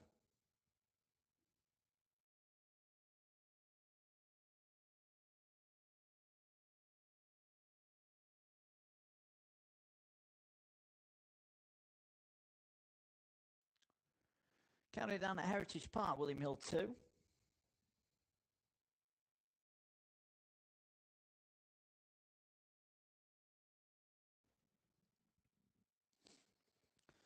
Replay, Connor Ring on board for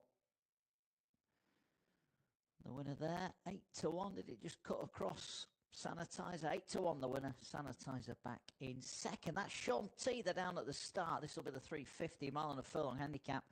Oasis Bay 100-30. Compen Noir 4-1. Harrison Point at 5s. Hout Gam at 11-2. 8-1 for Bailey Sinclair and bigger the remainder. Counting down Heritage Park, William Hill 2.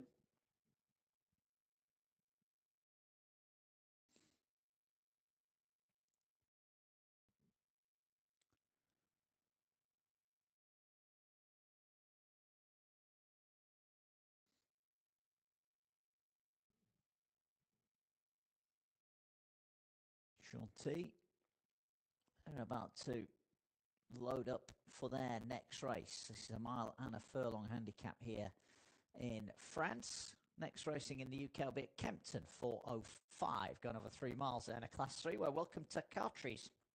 Here's the 9-4 favourite, Gustavian 11-4, Lumi Plugging 11-4, Es Perfecto at 5s, and Anson at 7-1.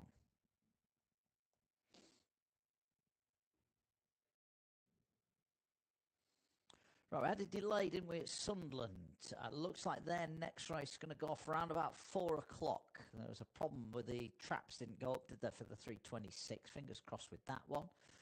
Heritage Park about to jump on William Hill 2. Chantilly about to start loading on William Hill 1 on the main channel. Oasis Bay 100 to 30 here. Aurelian Lemaitre on board. He's had a couple of seconds and finished quite a few of these. Only beat the nose last time out. He's got 3 career wins. Been solid form, Oasis Bay. It'll be the 6 horse with the blue and black silks if you're getting involved here. Compen Noir, recent winner, 3 wins in 29. That's a 4-1 shot. The 5-year-old there. Eddie Hardwin is on Harrison Point, a 5-1 shot. Quite a few of these are meeting again here. That's the 10, Bailey's Eclair. It's making its way down to the start. It was 4th last time out, but never really featured. 12, Zubareva. Winner last time, actually beat Bailey's Eclair 3 weeks ago. It's been put up in the weights. Jockey does get a claim though here, so not without a chance. And the 14 horse is Alpengeist, 40-1 shot there over at Chantilly. That is the rank outside of Grace Hill, 66-1 on the last show. It looks like they're loading up pretty quickly. Let's get to France. At around 4.5, 2 Compton Noirs on 5.7, 7 Out Gam is 6.4, 3 Harrison Point 9.2, 10 Bailey's Eclair 9.4. It's then 14 for number 5 Ankertone, Moon Rider 16th. Last of the runners going in. And they're off.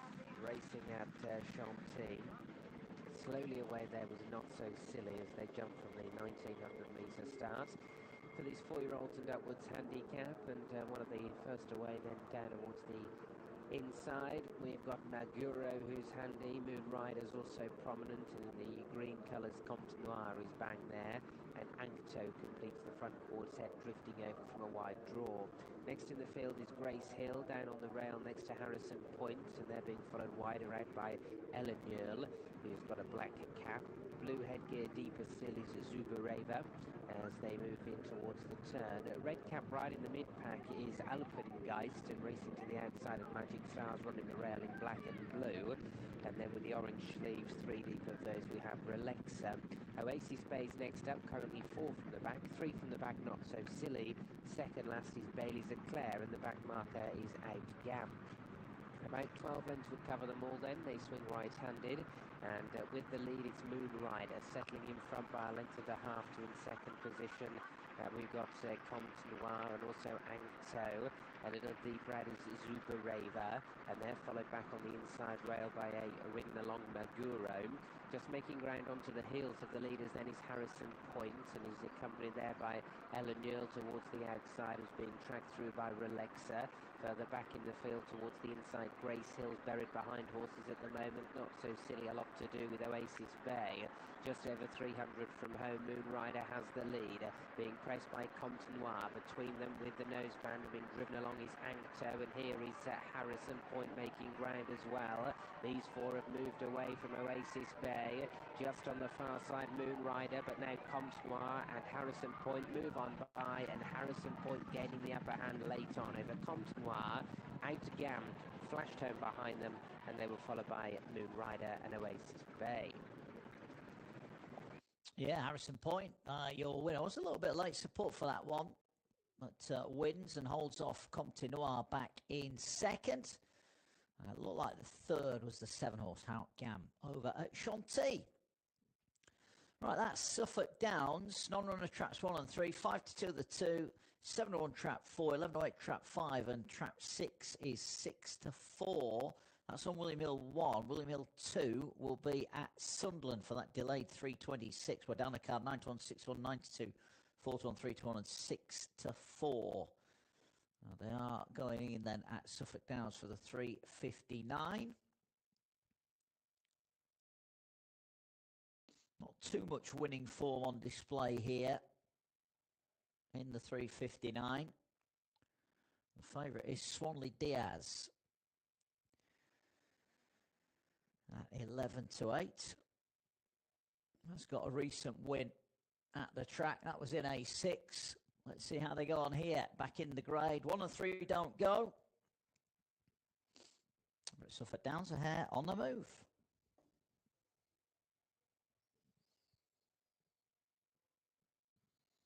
They're away in racing. 6 got off to a good break on the outside. And then comes Tony in. 4 and 5 down the centre. 6 gets to the bend in front from 2.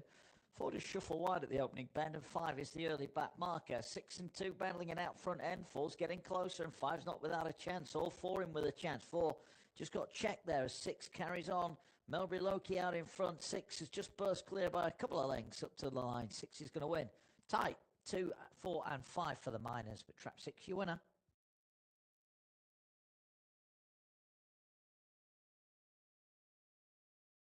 Right, they are loading at Sunderland for this 3:26.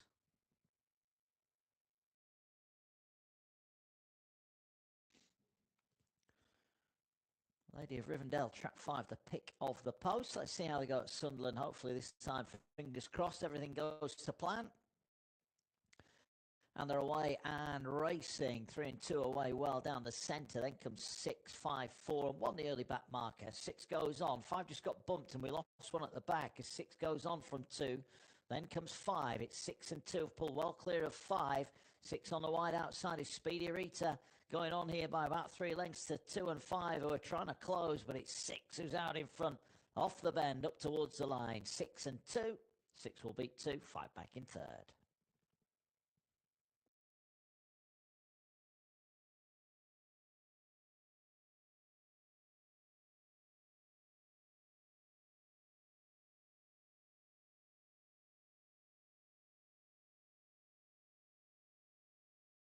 If you're betting at Kempton in a William Hill shop today, don't forget we've got a free £5 racing bet up for grabs. All you need to do to claim it is bet a tenner or more on any Kempton race on the betting terminals at 2 to 1 or bigger.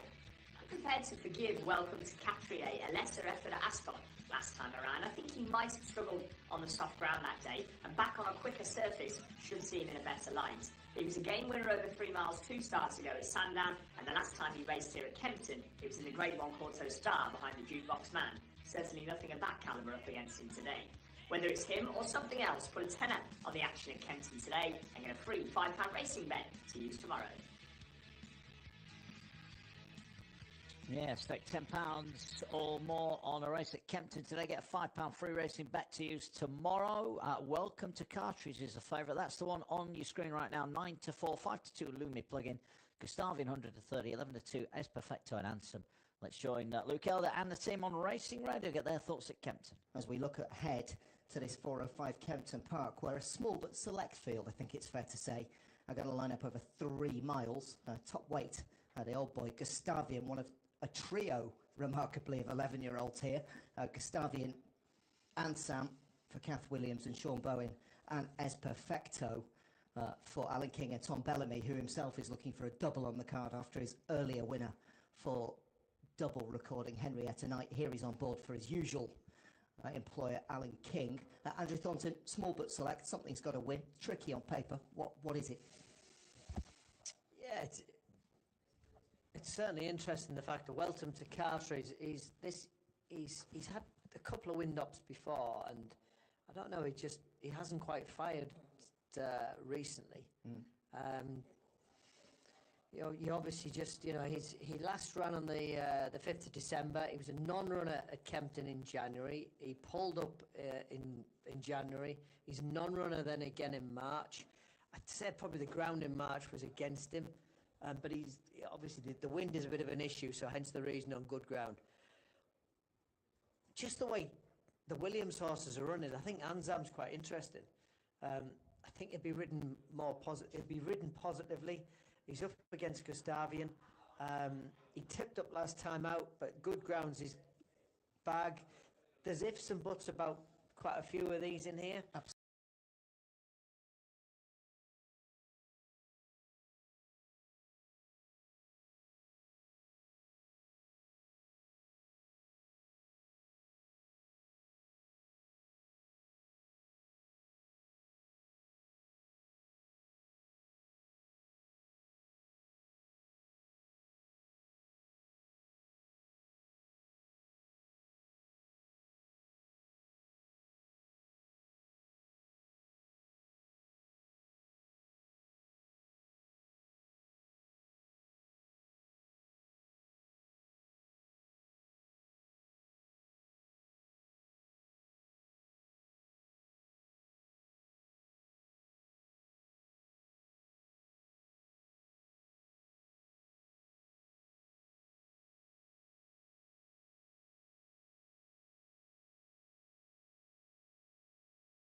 Sunderland, the hare approaches.